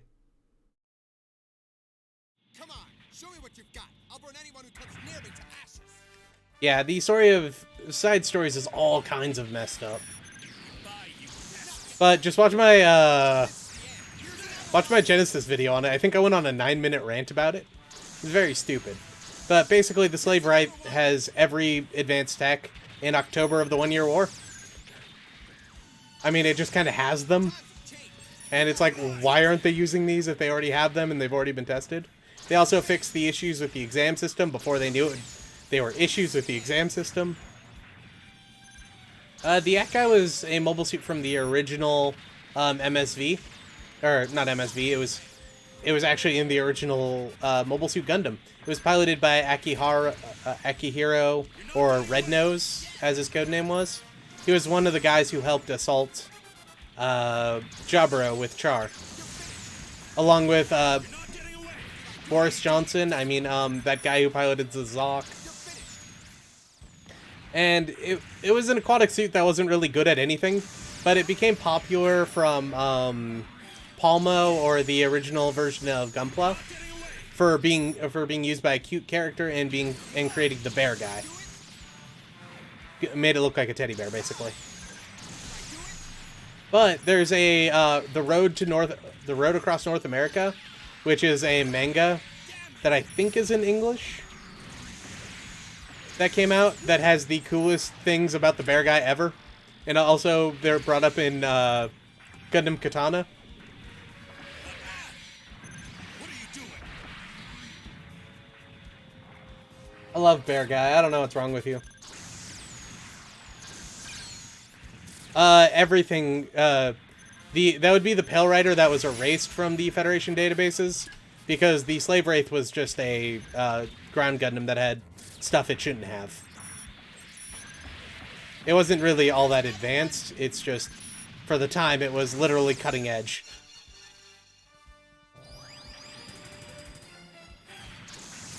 Yeah, we fixed the exam system. We found out exactly what was wrong with it and fixed it. The fuck's the exam system? We won't develop that for like a week. Right? Finished. Damn you! Did I do it? Ah! You're finished.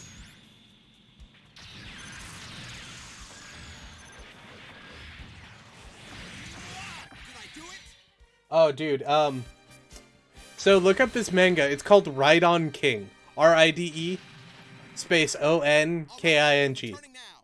It is Putin who gets sent to a fantasy world, and his whole goal is to ride things. It's as stupid as it sounds, and I love it. Lieutenant Jared Messer, It is my take over. favorite.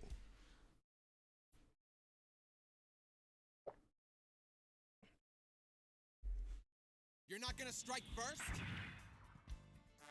Ride On King. It's all over if they fire at the Titan fleet. Now where's the core? Is that it? The actual story it's gotten into is really stupid. Like, there's this civil war and people riding centaurs for some reason. But in itself is really freaking funny.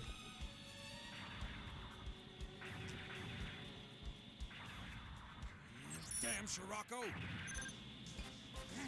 Any more damage to this thing? It also does the Ni no Kuni 2 thing. Of the main character just kind of pulling out a gun for a fight and going, really? All you have is swords? It's so good. He's trying to destroy the laser. But God, can we talk about the beginning of Ni no Kuni 2? It's like, hey, we're gonna isekai the American president into this fantasy world and make him a super badass, and then you don't even get to play as him because you have to play as some stupid kid. Then again, it is Ni no Kuni, so it's a kid's game. But still. Oh, are you guys reading the Gunpla Girl manga?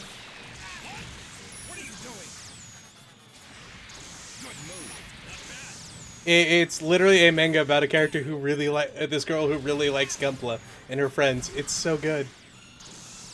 I used to read the artist's like old works before I even knew she was a giant Gundam nerd. And like I had talked to her a couple of times on Twitter just because like I could. And then it's like, this chick knows more about Gundam than I do. What the hell? You're mine. Not bad. Good move. Too easy. I won't die here. Not bad. You're finished. Not bad.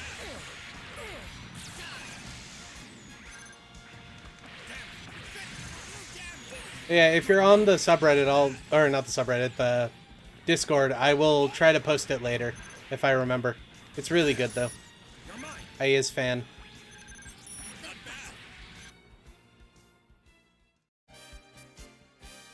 bad. I can't remember what the title is, offhand. All right, I'm returning now. I'll have to look that up when I get the chance. Oh wow, we get to kill the Black Tri-Stars. Lieutenant Jared Massa heading out.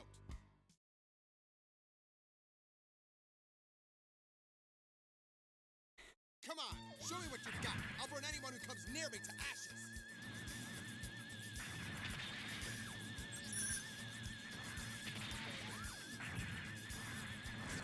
You're finished. The GM Commander was a variant of the GM that was originally made to be the troop leader version of the GM with better radios and all that kind of stuff. But they incorporated a lot of the combat data that had been gained from people using GMs and ground GMs and the ground Gundams and the actual Gundam and everything like that.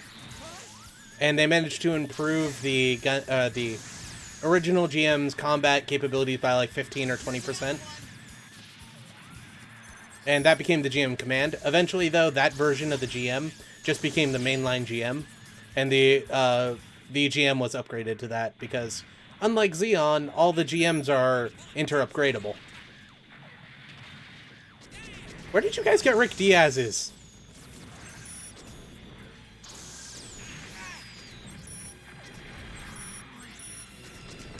Yeah, that's the one downside to all Zeon technology.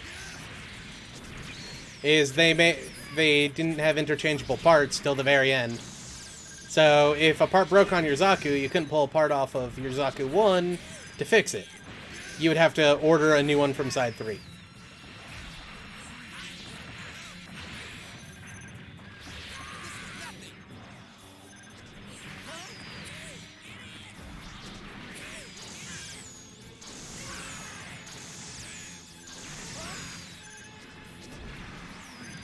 Well,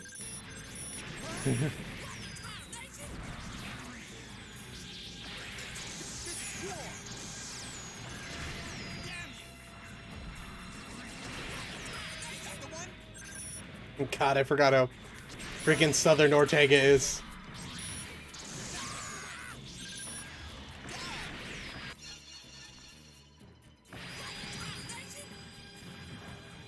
Thanks, random Marasai pilot number 62. I'm gonna die now. Yep.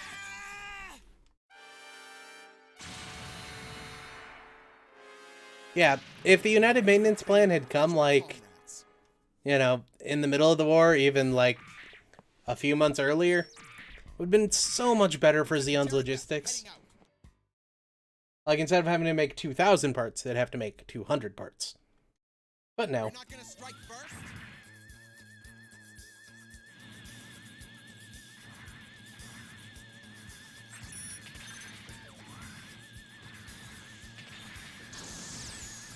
Here's another one.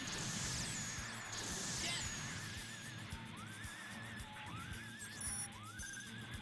There. You're finished. Did I do it?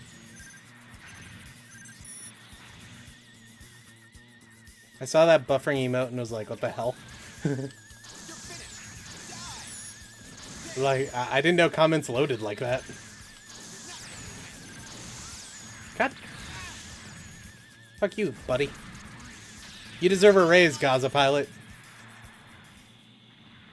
The Zaku cannon was just an artillery support version of the Zaku 2. Like, they just added in a shoulder cannon and made it and gave it more support in the feet area so that it could fire longer distances. The Rabbit had better... The half-cannon Rabbit, yes, that is what it's called, and then there's also a half-Rabbit. Or, there's the Zaku Cannon half-Rabbit, and then the Zaku Cannon Rabbit. Not full Rabbit, just Rabbit. The Rabbit has better radio communication equipment and stuff like that. It's for more remote artillery support. Whereas the normal Zaku Cannon is used for squads. Or mass formations. Whatever you want to go by. The Half Rabbit also has the chance to be equipped with a Gatling gun on the shoulder.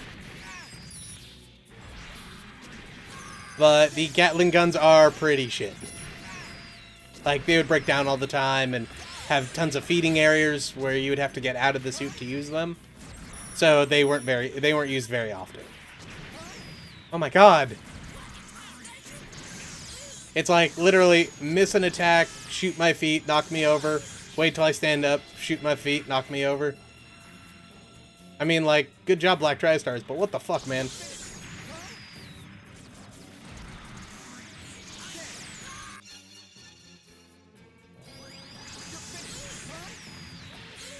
No!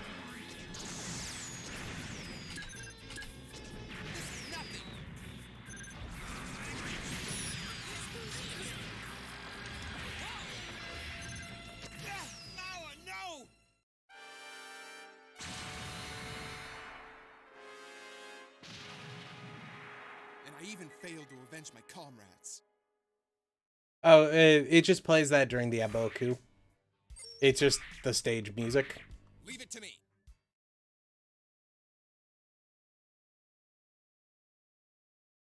You're unlucky to have run into me. I don't know which one GBO2 considers the recon type. Do they mean the flapper? Or do they just mean the radar gun? Or the Scout Zaku 2? The Scout Zaku 2 just has a gun that allows it to measure distances and stuff really quickly. And it can transmit that over short distances.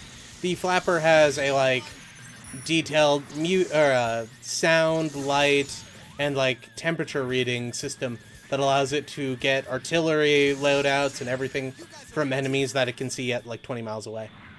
Flappers were stupid useful. And they were still used up until the time of the Isaac or the Ewok Zaku or Hyzak came out. Which is that Hyzak with the that gray Hyzak with the disc for a head.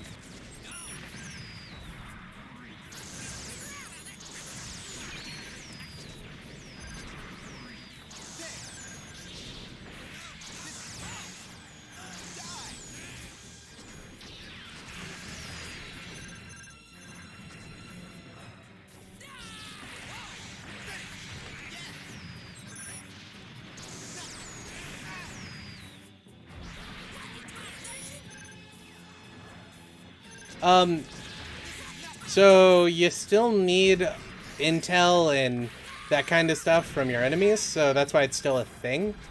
But they had to use different forms of scouting to do it. Like they used light and sound instead of, you know, radio waves and heat and all that stuff they would normally have used.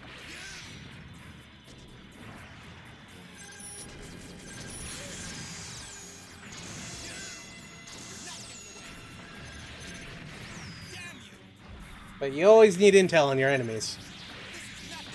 And not having intel is a death sentence. And that is how you stick your ass up a mountain for 2.5 weeks for enemies that aren't actually there, and that it just happens to be a training camp for an entirely different organization. And then you kill the leader, and then you get an RPG gets fired at you, and you get some fun scars from that. Not that I know about that or anything.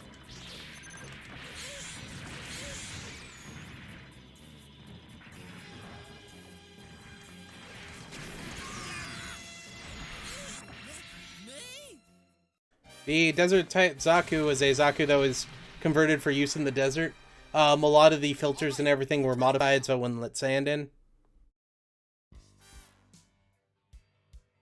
Very useful though is the Zaku Desert type, which is a different mobile suit entirely, can actually scan enemies in Garen's Greed, so it became one of my favorites.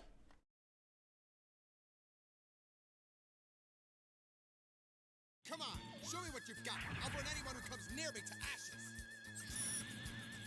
I mean, like, I should be insulted. I'm Irish, not, you know, English. I can't be a member of MI6. Did I do it?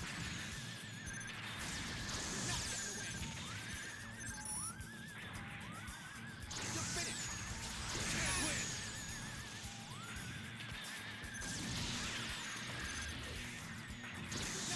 But no, wasn't anything so special. Me and Shirako hit each other, so it canceled out my animation. It's good.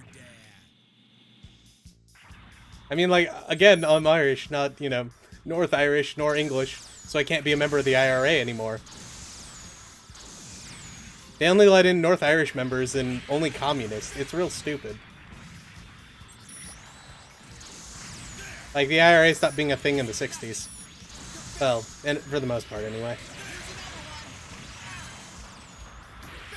You still have a couple of crazy assholes who think it's gonna do anything. It's not. All you're gonna get is Sintuar Law, who have fucked up the North Irish government so bad that they're actually asking to be part of Ireland again. That might just be Brexit, though. You never know.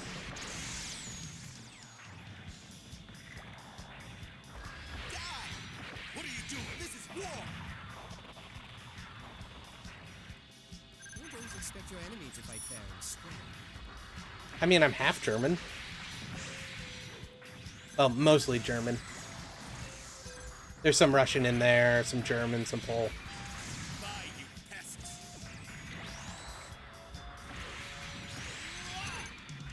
There.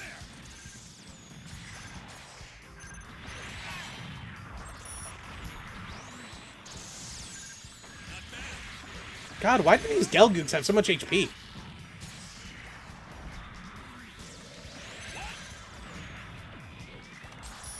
What are you doing? Not bad.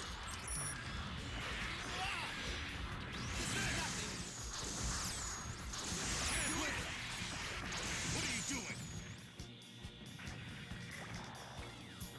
Not bad. What are you doing? Here's another one. The early production type Gelgoog was one of 30 prototype Gelgoogs that were produced at both Granada and Solomon that were to show off how useful the Gelgoog was compared to the Gion. They were. And they were actually so useful that they would be turned into the ace units for 1 went to Char and 29 went to the Chimera Corps, who were Caecilia's special forces.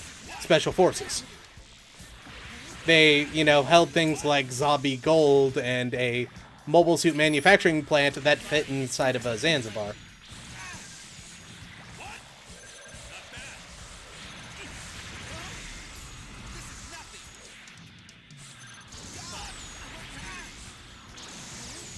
I won't die here. Bye, you. Don't take me lightly.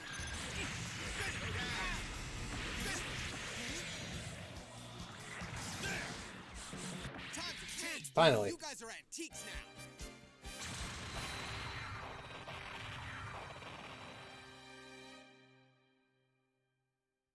Yeah, so the thing that All the right, I'm returning now. the Titans were a lot better at, you know, not producing random prototypes. Most of the prototypes were actually just legitimately prototypes for units that would eventually be mass-produced. Lieutenant Jared Mesa. Except for Shirako had a thing for building his own mobile suits. So he built the Palace Athene, the Balnok Shananaham, the Masala, the Gabthali, You're not gonna strike first? all that kind of stuff. But what he did is he built it on the dime of the Jupiter Energy Fleet instead of the Titans. Also, Zaku's. Well, we are fighting Rumble Raw, so... Die! This is the end. Here's another one. The Dwadage, or, well, do you mean the Pezun Dwadage or the Dwadage? Because those are two entirely different suits, which is annoying. The Dwadage is a kind of desert mobile suit developed for fighting in Africa during the 1 Year War. It had, performance-wise, it's only slightly better than the Dom, but it would eventually get upgraded with parts from Zeta, or not from Zeta, from around the time of Double Zeta, so that it was vastly superior to its original form. The Pezun Dwadage was a mobile suit developed on Pezun called the Dwadage that was the next step up from the Gauf, or not the Gauf, the Dom. It was much, much better than the Dom. The only problem is it didn't move as fast, and they were never really mass-produced because they were stupid expensive to make. And so most of them were captured by the Federation on Pezun when they took it over like 3 weeks after the end of the 1 Year War. And most of them either went into the Federation test banks or were stolen by True Federal.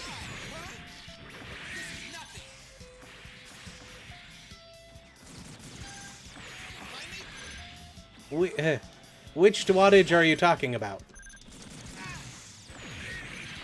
Are you talking about the Dwadage or the Pezun Dwadage? The Pezun Dwadage was vaguely based off of it, but it was better, and then the Dwadage was a Dom that had been modified for desert combat.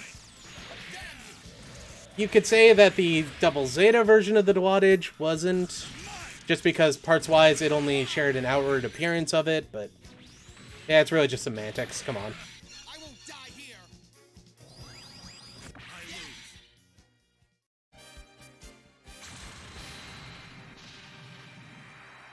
All right, I'm returning now.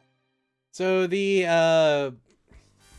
Action Zaku was originally MS-11, and then they decided that the plans they had for the Action Zaku they couldn't fill out at that time.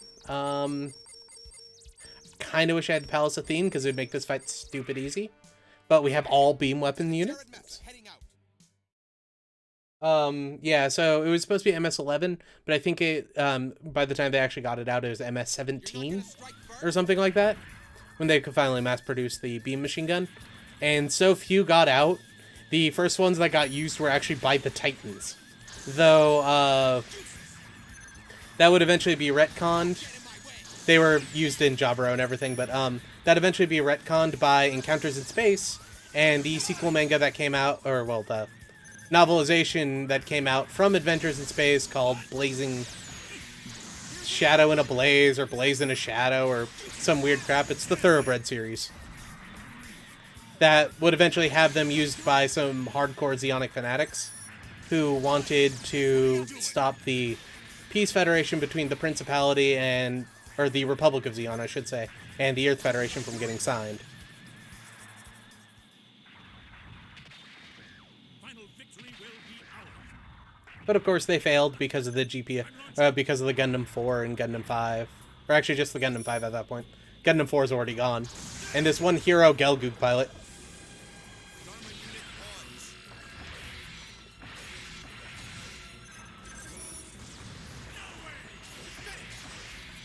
God, how I wish I had the Palace Athene.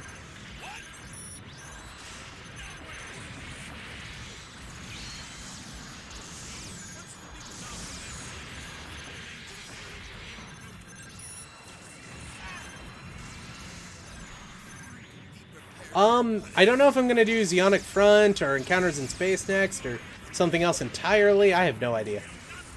But currently the running is Zeonic Front or Encounters in Space. I might do some side stories as well, or some Dynasty Warriors Gundam. I know those all have been popular with everyone.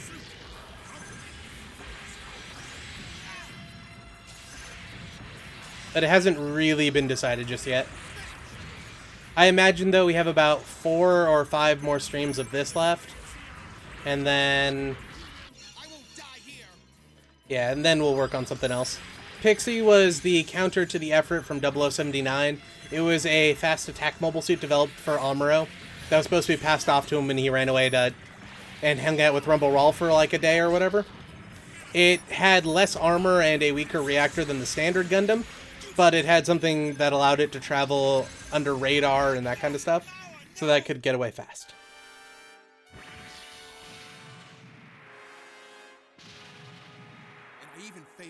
avenge my comrades. Yes, you did, Jared. I don't have a Dreamcast. Not anymore, anyway. I used to have one, but I don't. Jared Mesa heading out. It was not meant for Sayla, it was meant for Amuro. No one considered Sayla a pilot till Solomon. Remember, the only time that Sayla used the Gundam, she stole it.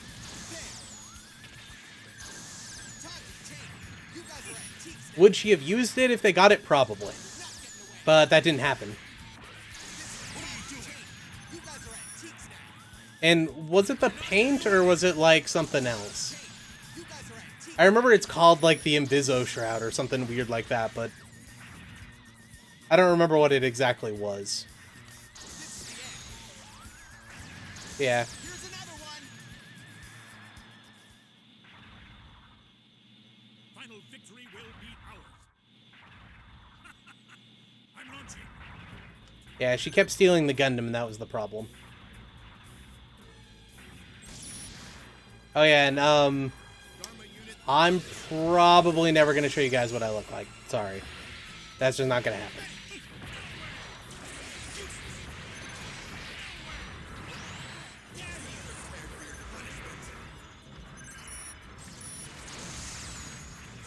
Once the new Shaman's master will use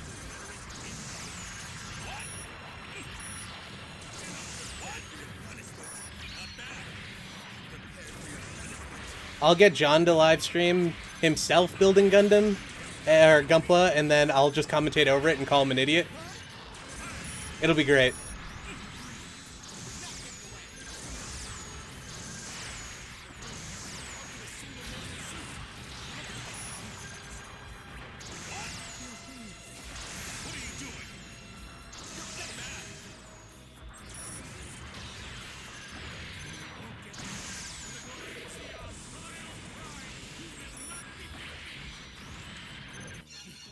From a child.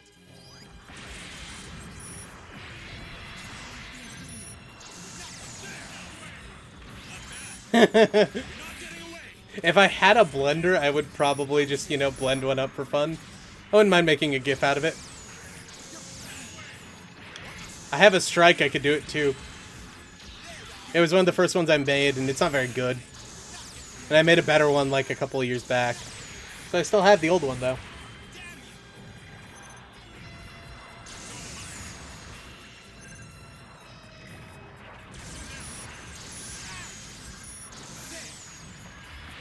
Oh, but as far as the Pixie goes, it was eventually borrowed by a guy named Bort Clay to fight off a Zeon attack on Albatross base, which was the base he was in, and it got abandoned after the fight when he rescued a Zeon girl and disappeared into the desert. And we don't know what happened to him after that. I even failed to avenge my comrades. The Stark Jagen is just a weapons loadout for the Jagen. So the only real difference between it is it has shoulder-mounted missiles and a bazooka.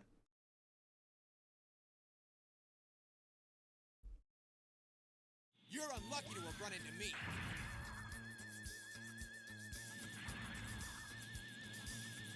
I mean, technically he stole classified military, a classified military prototype.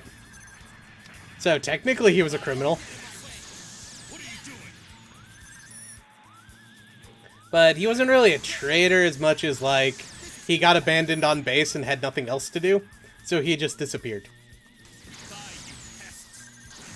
But then again, buying an identity in post-war Federation was stupid easy just because they lost so many records.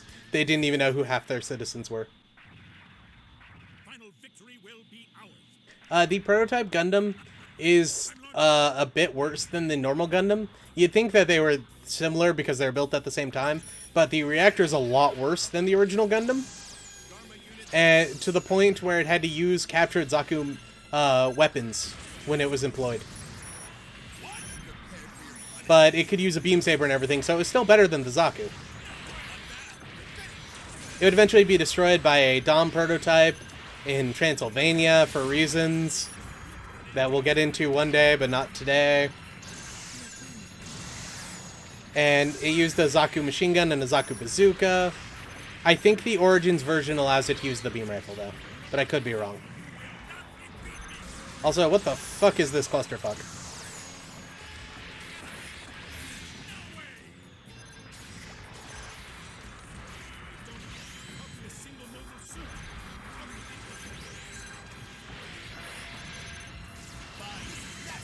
Oh, yeah. Are we going by normal canon or Origins canon? Because normal canon, there are 13 confirmed Gundam cases, though most of them were built later. If we're going by Origins, there's a little over 200. And 20 prototypes that were created. To the point where they actually deployed a whole unit of prototype Gundams that got destroyed. Against Zaku's too, which was sad.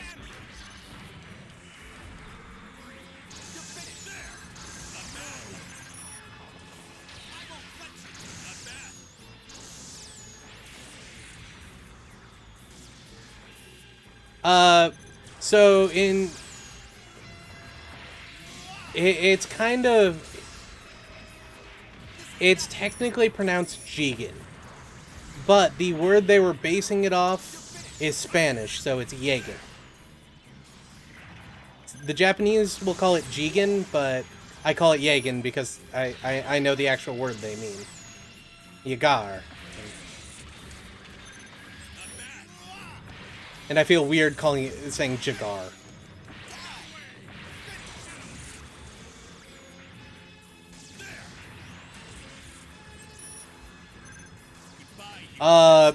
So you want an answer like, oh yeah, they, modernized the Jägen after CCA, but the sad fact is no, they didn't. They didn't want to spend money, so they were using old-ass mobile suits. The James gun was better, but not by much.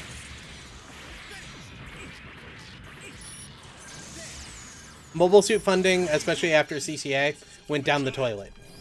Also, Shirako, are you really having this problem? Can we switch mobile suits? Because I could do this easy if I had, anything that didn't have all beam weapons.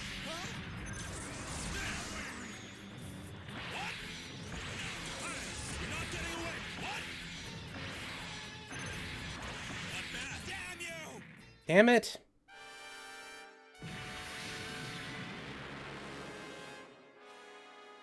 Sometimes you have to hold back a bit. Keep your mouth shut. I'm sure that'll lead me to a big...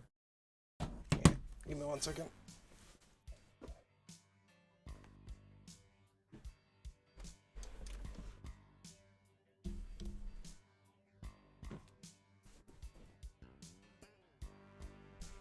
Sorry, I was taking out my jacket. Can't use that. I mean, we can try. Lieutenant Jared Massa, heading out. The original gun cannon actually had Gundarium alloy armor, Show me what you've got. whereas the mass production, I believe, had titanium. So there was a stark difference between the two. But weapons-wise, I believe the mass production gun cannon only had shorter range than the normal gun cannon, but the weapon was basically the same size and used the same shells. Okay. And the thing about victory, we need to go over again. The Ligue Millénaire is not a Federation organization. They are a volunteer corps. All the mobile suits and all the stuff they have was gifted to them. That is like saying a PMC is the same as the US military because the US military employs them. They are different. Very different. And the fact that they don't spend a lot of money is kind of expected. Also, this is kind of weird because I'm like floaty. What the heck? I think it's always like this, but I never notice because I don't really use it. Goodbye, you pests. Nowhere. Dharma unit launch. Prepare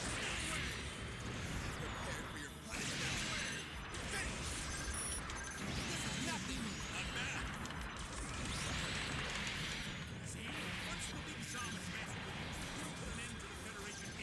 Yeah. The sad fact that the Ligue Millénaire is the one that's surviving is kind of funny. But they're not a Federation organization.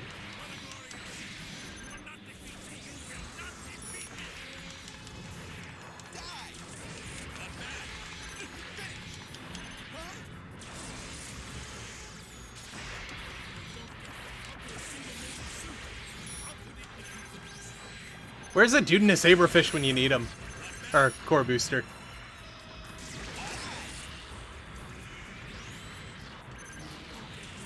The glory of Zeon, my own pride, you will not defeat me! Yeah, that was the dangerous part about using the continuous stab. Is it's like, yeah, you stab right onto the missile, or the beam emitter.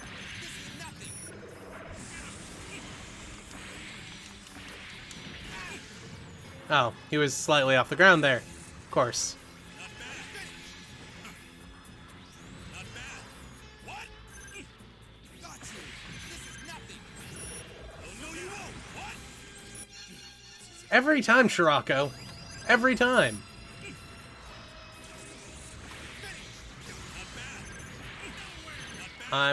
Yeah, that wasn't gonna work.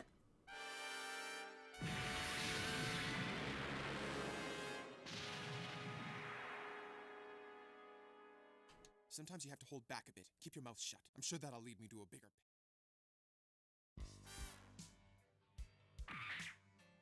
Oh yeah, like legitimately, they're going to redo everything in late UC and completely change it.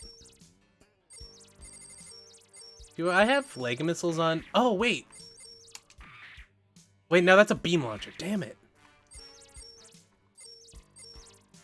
I think only the only the beam rifle has leg missiles. Lieutenant Jared Massa heading out.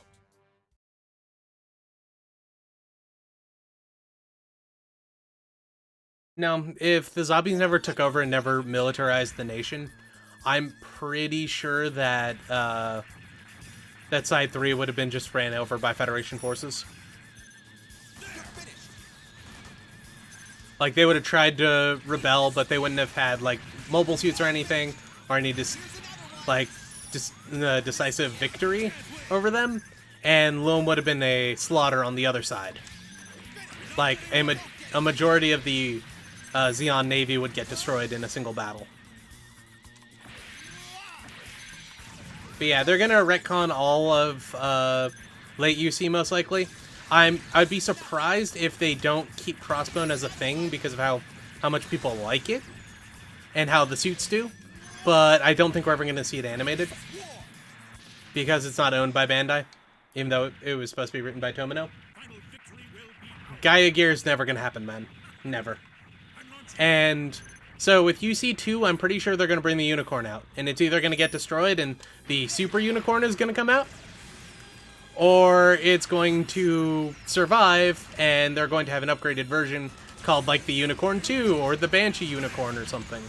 You know, using parts from the Banshee that they had captured from the Earth Federation. Dude, oh, fucking Shirako was in front of me so I couldn't dodge. Asshole. Yeah. Those please. Yeah, I'm fully expecting that. Like, it's gonna be so bad. The GM light armor is a pretty simple thing. So the main issue the GM had early on is its speed. It was much slower than Zaku's. So how can we slow it down, or how can we speed it up? Well, we can't make lighter armor that'll be as defensive because we don't know what that is. So instead, we're just going to strip off all its armor and hope the pilots are fine. So we're going to speed it up by giving it no shield and making its armor basically worthless. The pilot will be fine, don't worry about it. It'll be all good. Seriously, Shirako, you can't... I'm dealing with Big Zom and you're having a problem with 2 Gelgoogs?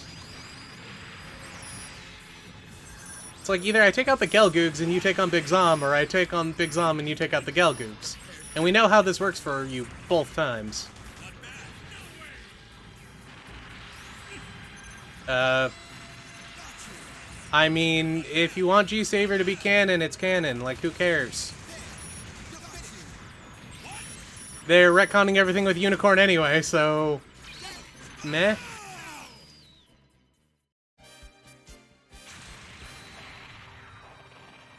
Yeah. I'm returning now. Yep, UC2 is going to be a thing. There is going to be more unicorn space magic and time bullshit and all that kind of stuff. That being said, though, Leave it to me. if you consider Tomino still the director of all things Gundam, then that's fine, but he isn't. And Bandai has flat out said that after G Recco, he is not anymore. Because he said G Recco was after Turn A, and everyone was saying Turn A was after G Recco, and you know, now Bandai has officially said that Tomino doesn't speak for everyone, so it's up to you. This is war. Funnel missiles against the unicorn. It's not over yet. They're new type missiles. They're not gonna work. Oh, hey, Char's here in a red Hyakushiki. What the hell? I knew that was a thing, but I thought we killed him like a minute ago. Yeah. What are you doing? Yeah, if you have Banana Man piloting the unicorn, the missiles aren't going to do anything. If it's not Banana Man and it's Jonah, the missiles aren't going to do anything. But it's Jonah, so we'll have to cry about it later. And then I'll probably swear off Gundam for good. Because it's Jonah.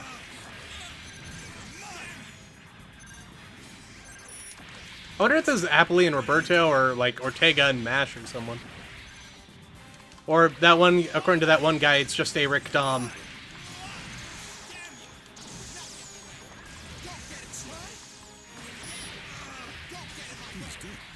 So the Psycho Frame, when it resonates with a new type, can take over new type weapons. The Unicorn was able to steal the Kshatriya's funnels. Also, I just took 150 damage from freaking Shirako. That bastard. And all that kind of stuff. And I think the Neo Zeon was allowed to do the same thing with the Psycho Shard, except for they overwhelmed it at some point or something like that. I forget.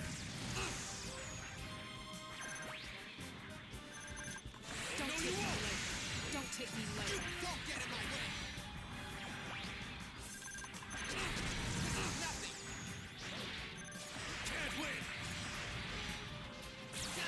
Yep. The Unicorn is way OP, dude. You probably weren't there for it when it first came out in 2012, but literally everyone was thinking that. Like, us who had read the novels are like, wow, this is overpowered. And then in the anime, they made it even stronger.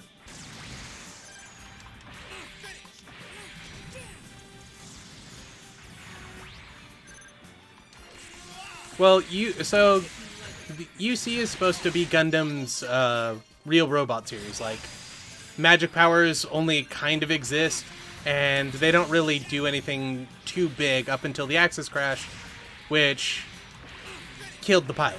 Like, flat out, he's gone. Like, he gave himself to do that, and that's fine. Like, it's real, but space magic. With Unicorn, it's like, oh yeah, I'm just gonna block a colony laser with my mind. Well, why? I felt like it. Which, in the novels, he dies doing that, which is fine. Like, I mean, if you're gonna give yourself up, you're just Amuro 2.0. That's fine. Whatever. Like, we've had that discussion before.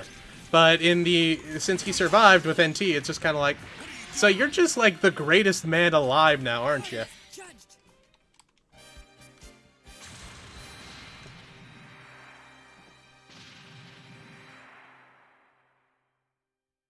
All right, I'm returning now.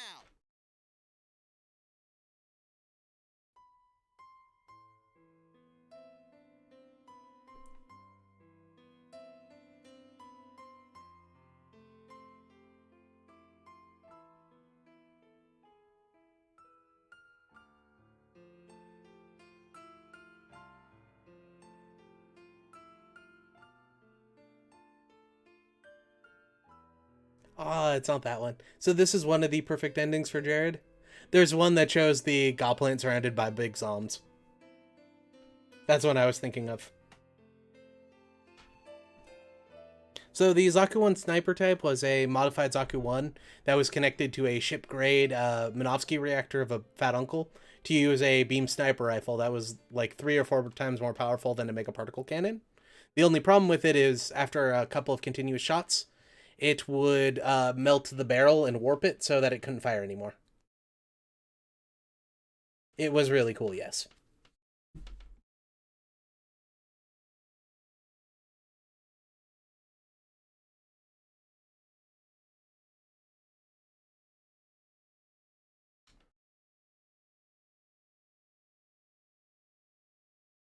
Oh yeah. Also, we found out in NT that disabling a bunch of Yagans was sending their reactors back in time to be disassembled, or to the point where before they were assembled. That was indeed a thing. Yay, we've 100% completed Jared's story. Woo! Now we need to do Capricorn, Shirako, Furin, Rosamia 4, Mauer, Yazan, Emma. But the Memphis is pretty cool. Okay, so we're about half done with the story now.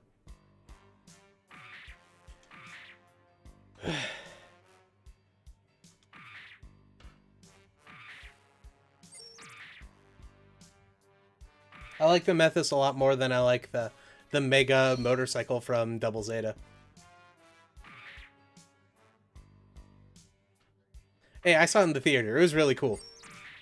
I thought it was really cool to be in a room full of Gundam fans. But then again, I also saw CCA, so.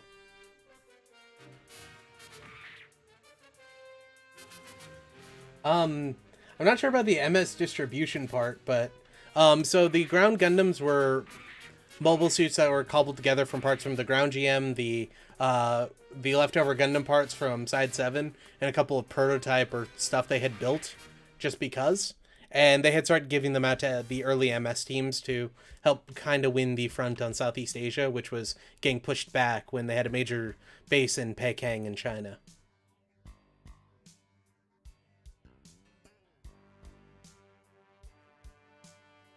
Oh. Well, yeah, I guess it was a bit different in California. Like, when I went to CCA, like, almost the entire thing was full.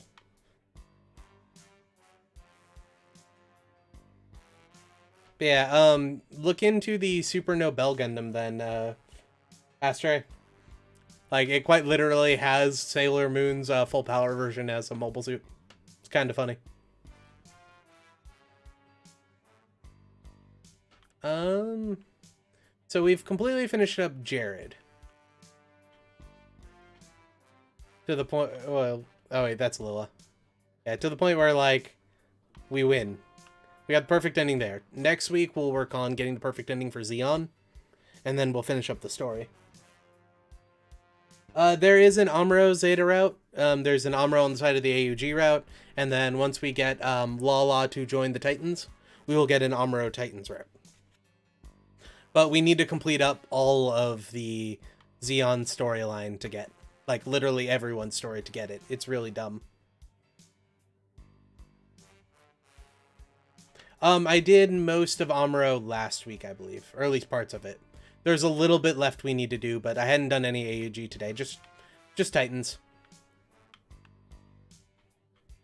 And the full armor Gundam was a hypothetical loadout for the Gundam that had more guns, heavier armor for taking out entire fleets.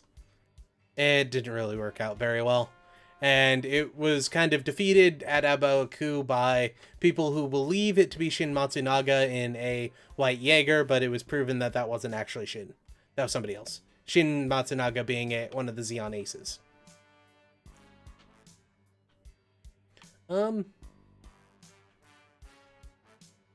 See, Yazan or Mauer.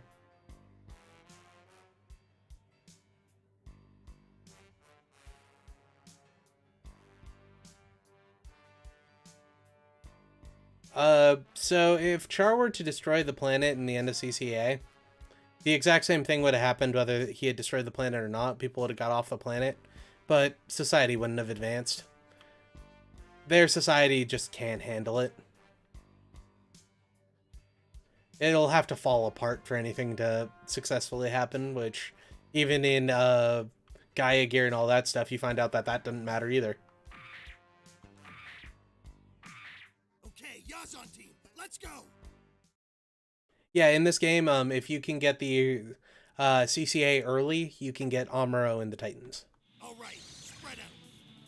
But that involves Zeta having to die. But you have to finish all of Zeon to unlock that one, so it's going to be a little while.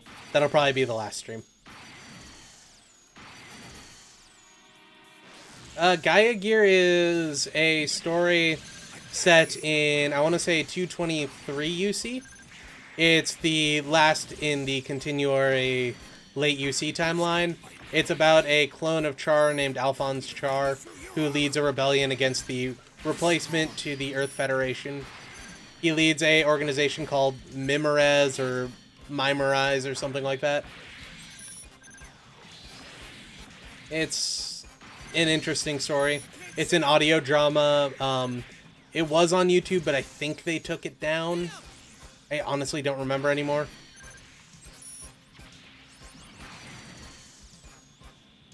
It's an interesting story if you want to look into it.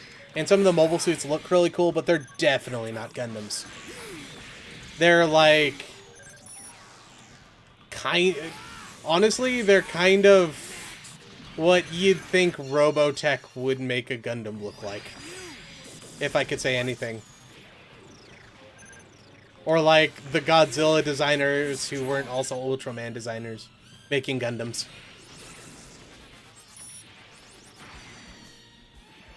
You're in my way. It's because you didn't take me seriously. What?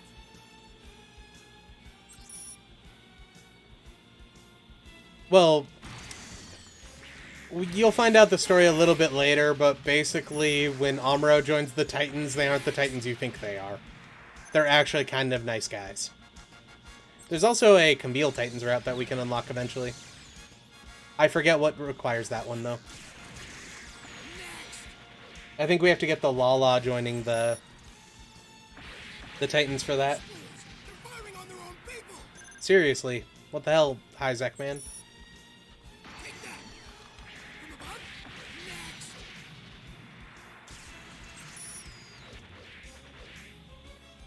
Meteor Maker. The Gundam 7th, It's because you didn't take me seriously. I really, really like 0081. I found that, like, Team returning. while the Gundam 7th was cool, how they did it in that game was kind of garbage. But it's a fun game, and I really do suggest it if you want to play it.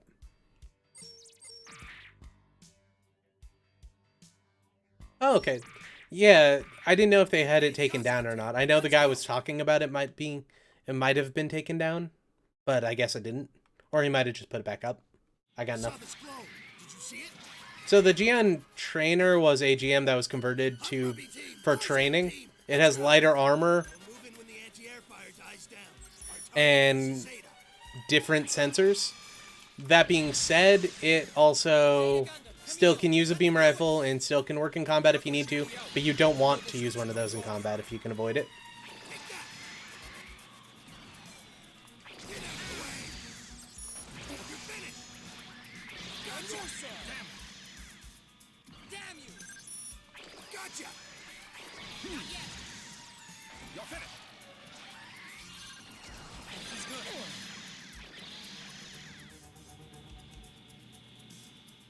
So if you have to have a mobile suit, the GM trainer is fine, but if you get the choice, you want the GM instead. So GM trainers are generally used as like the starting mobile suit in a lot of games. Because it's like, oh yeah, it's your suit from training that you had to borrow, but you don't have any military tech yet. Good move.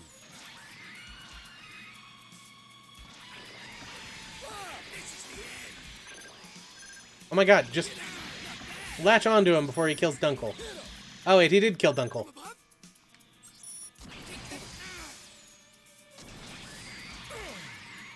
I don't like you. He's strong. Yeah, I don't like you either. Wait, I am Yazan. Shit. Lieutenant! He hitting, I'm completely out of whack. To Scirocco's mobile suits? They're beam weapons are kind of the same, but Shirako over armors everything, so... I mean, it probably won't help too much.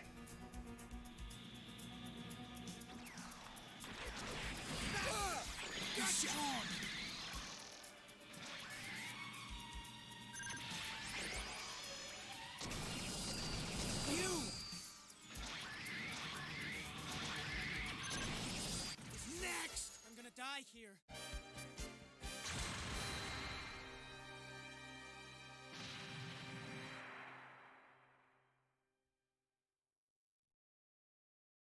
Yazan team returning. Honestly, the GPU Gundams would probably get trashed compared to them, but... I mean, like, who knows? As far as an AI based off Amuro existing, yes, that is a thing. All right, let's It got destroyed almost immediately after, but it does exist. Yeah.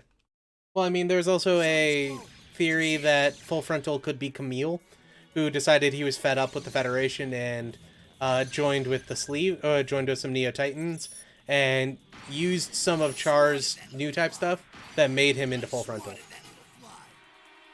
But it wasn't, but that was the theory. Zeta, you're mine. Monster! People have died today! So many people have died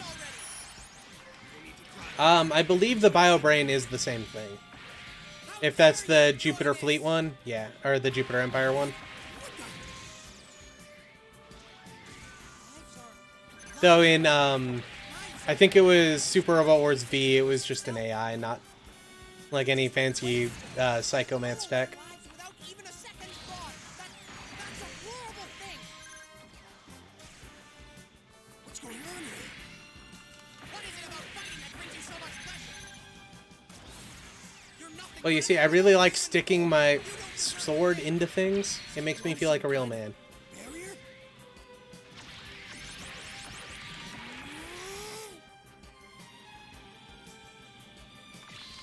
Be strong.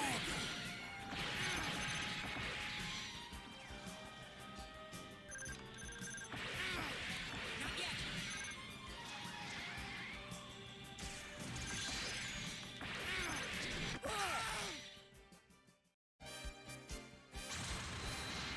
If I remember if I remember correctly, the Zaku 2 heavy arms type That's it. is just, you know, the full loadout of what a Zaku 2 could carry at once. And designed just to, you know, like, destroy the shit out of people.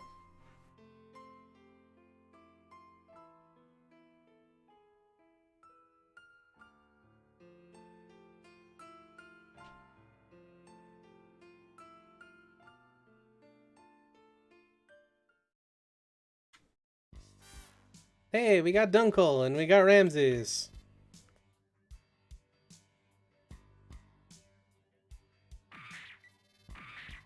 So if I remember correctly,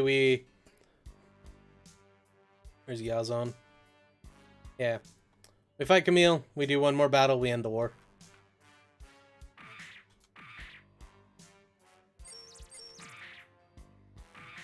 Dunkel, I'm launching.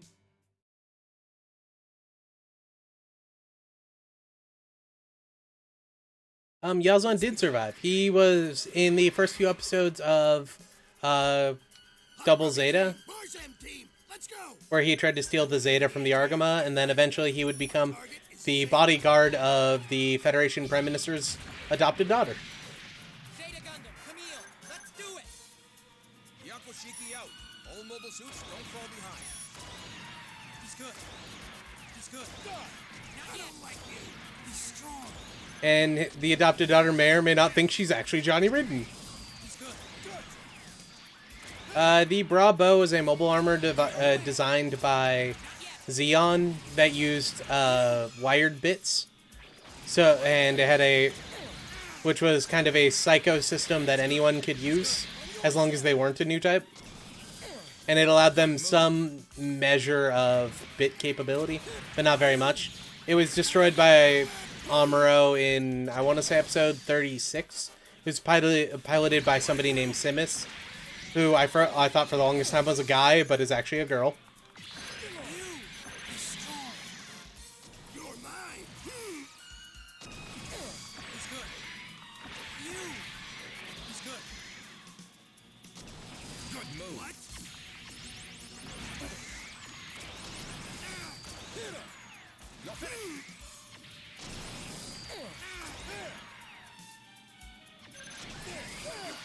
Who's next?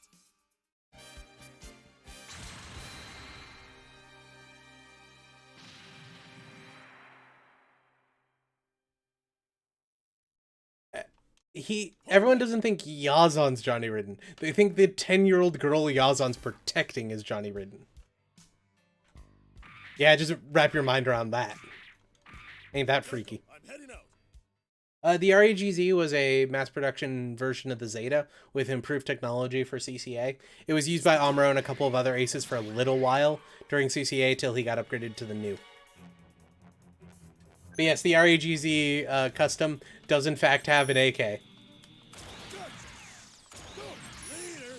It is awesome.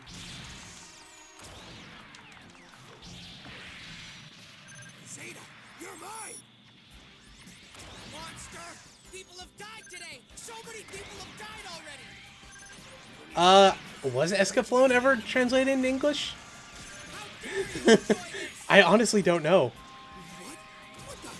Escaflowne was actually one of the first animes I watched in Japanese. Lives are power. Lives are the force that sustains the universe itself. Oh, did they fix the transformation function in the Without custom? second thought. That's a horrible thing. Oh, okay, so it was brought to America. What is it about fighting? Oh, Gaia Gear, no. Gaia Gear was never dubbed or translated into English. Except for that dude on YouTube. Which I'm really happy that's still there. I might actually go rewatch it now. Like, I knew about that years and years ago, and he was talking about how it might get taken down. Which it was about the time where Bandai was fucking with me. So I figured it had been taken down. Come on. Out from under the plate, please.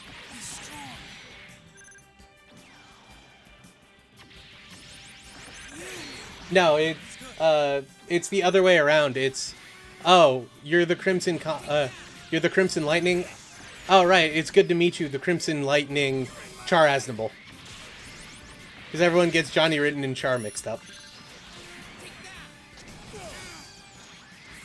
Not bad. You. Gotcha. You. Yeah, can we not spoil plot or the return of Johnny Ridden? You. Not yet. This is the end.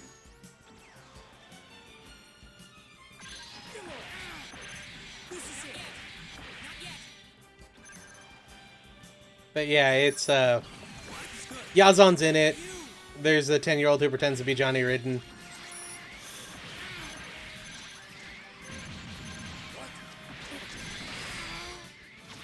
Oh yeah. Oh no, that is it. That is actually a dialogue line in Garen Creed between Shin and Johnny Ridden.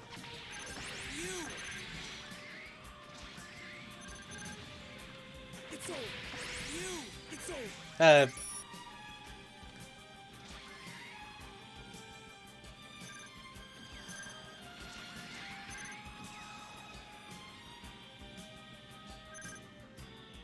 By 9-ball, do you mean Prince or Duke Arroyo from ZZ?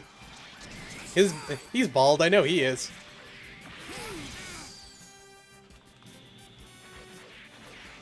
The Gyaradoga was a mass production mobile suit, basically the pinnacle of Neo Zeon technology developed by Anaheim for CCA or Char's counterattack.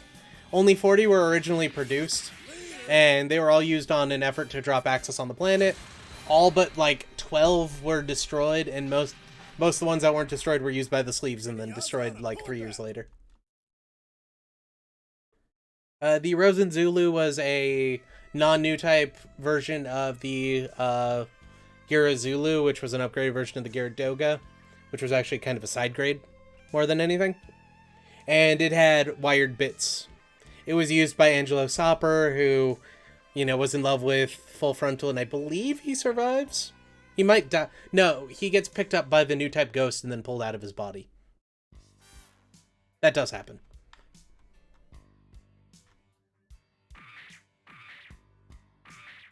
Yeah, the Zaku 3 is actually better than the Gyaradoga. The thing with the Gyaradoga, though, is the Gyaradoga is actually basically a Yagen in a shell to make it look different, which was actually kind of useful for Neo Zeon because it means they could pretty easily get replacement parts. Mars M team, let's go. We'll move in when the anti-air fire dies down. Because Yagens became the central use mobile suit for the Federation, so stealing the parts wasn't too hard. Zeta Gundam, Camille, let's do it! Yakushiki out. If you know what the Hama Hama is, the Rosen Zulu is basically the unicorn Hama Hama. Your toast.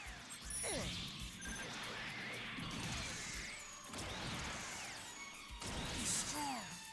I'm waiting for them to, like, go through the Hama Hama and make a better version of the Hama Hama. Gotcha.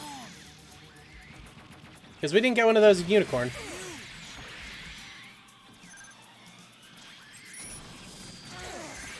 He's strong. Above! Damn you! Good move. Good move. Good move.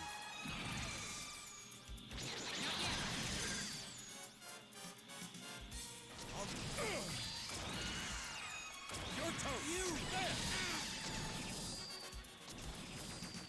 Good move. Same team! It's not Aoziru, that's the Greek letter for Alpha. But the Alpha Zero was a mobile armor developed by Char's Neo Zeon to deliver nukes to the Earth Federation, basically, at the Earth Federation capital.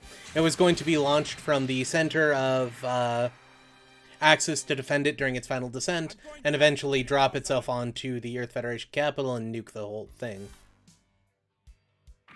But it was stopped. It was also piloted by probably the most annoying character in the entire series.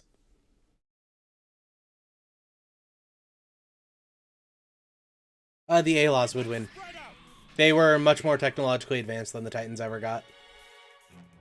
It wasn't based off of the newest EL. It was based off the newest EL2, which was the new type version of the newest EL.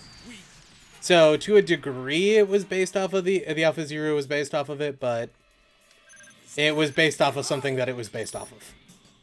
So it's like the grandparent to the newest EL, or to the Alpha Zero. How dare you enjoy this? The Delta Plus, well, so you know what the Zeta is, right? The Delta Gundam was the original version of the Zeta, but the only problem with it is when it would transform, it would bend the frame. And so after about 3 transformations, you would have to completely replace the frame. Well, that being said, they managed to fix that issue after the Grips conflict, and what they fixed it into would be called the Delta Plus. They were considered ace units, and like 5 or 6 were produced by Anaheim and bought by the Federation, and all that kind of stuff. It'd eventually be used by Ride and Unicorn, and everyone would think it was the Zeta. Whereas the real Zeta, Yakushiki, and all that stuff, except for the double Zeta, because they didn't steal the normal Zeta, but they stole the double Zeta, were used as honor guard for the Federation president. I don't like you. He's strong. He's strong. The Galbaldi B was based off the Galbaldi Alpha. The Galbaldi Alpha was a combination of the Gelgoog and the Gion, but it was never actually finished, or if you go by plot to kill Garen, it was finished on literally the last day of the war. And so it was never really used, but it was captured by the Earth Federation when they took Pazoon 3 weeks after the end of the 1-year war. And it would eventually be improved by Zeonic engineers after the war, who were working for Anaheim and built the Galbaldi Beta, which it became a kind of a signal for the colonies that Zeon was over, and it became the like self-defense mobile suit for a lot of Side 1 and Side 2 for a good while. It was used by Lilla during Double Zeta. Or during Zeta.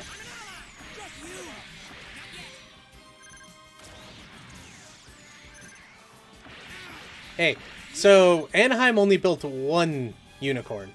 The Vis Foundation built the Unicorn and the Phoenix. Damn it!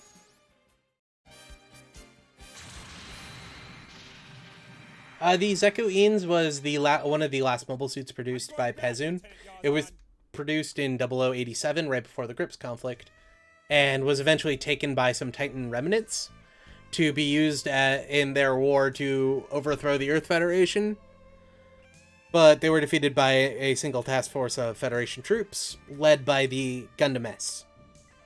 The Zekuins is also one of my favorite suits. The Vis Foundation owns everything, including, dictates Federation politics. But Anaheim only built the Banshee. Yeah, the Vis Foundation built the Unicorn and the Phoenix,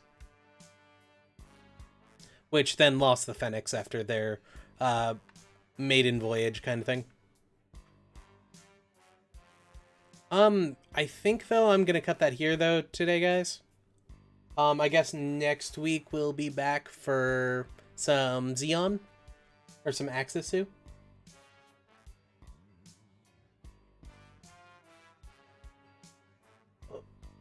The thing about Treize is Treize was a horrible villain.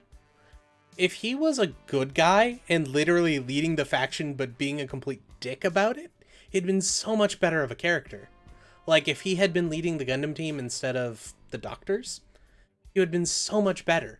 And then even if you turned on him at the end like they wanted, it would have been really good. But since he was an enemy, he just kind of got killed, and that was that.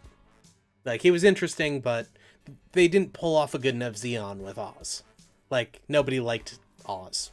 Oz was just annoying.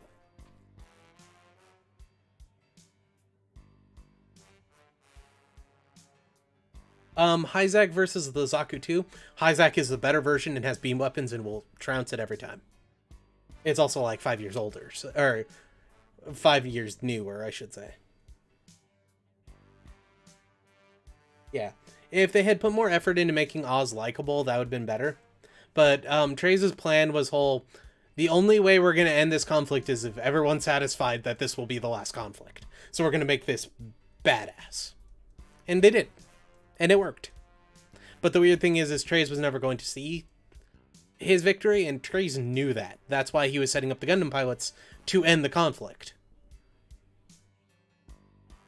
And weirdly enough, Zex, who he considered a Gundam pilot, but it is what it is, because he took Epion, but...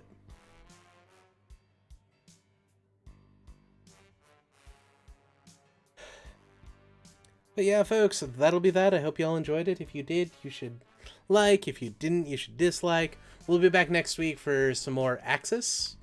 And then I think we'll have, like, an episode left of the Titans. But once we finish up a lot of Axis, we'll be able to move on to all the special storylines. Like, there's a bunch of, like, we need to repeat all the stuff that we did with Jared today for everyone else, but we'll get to that eventually. Anyway, though, folks, good night.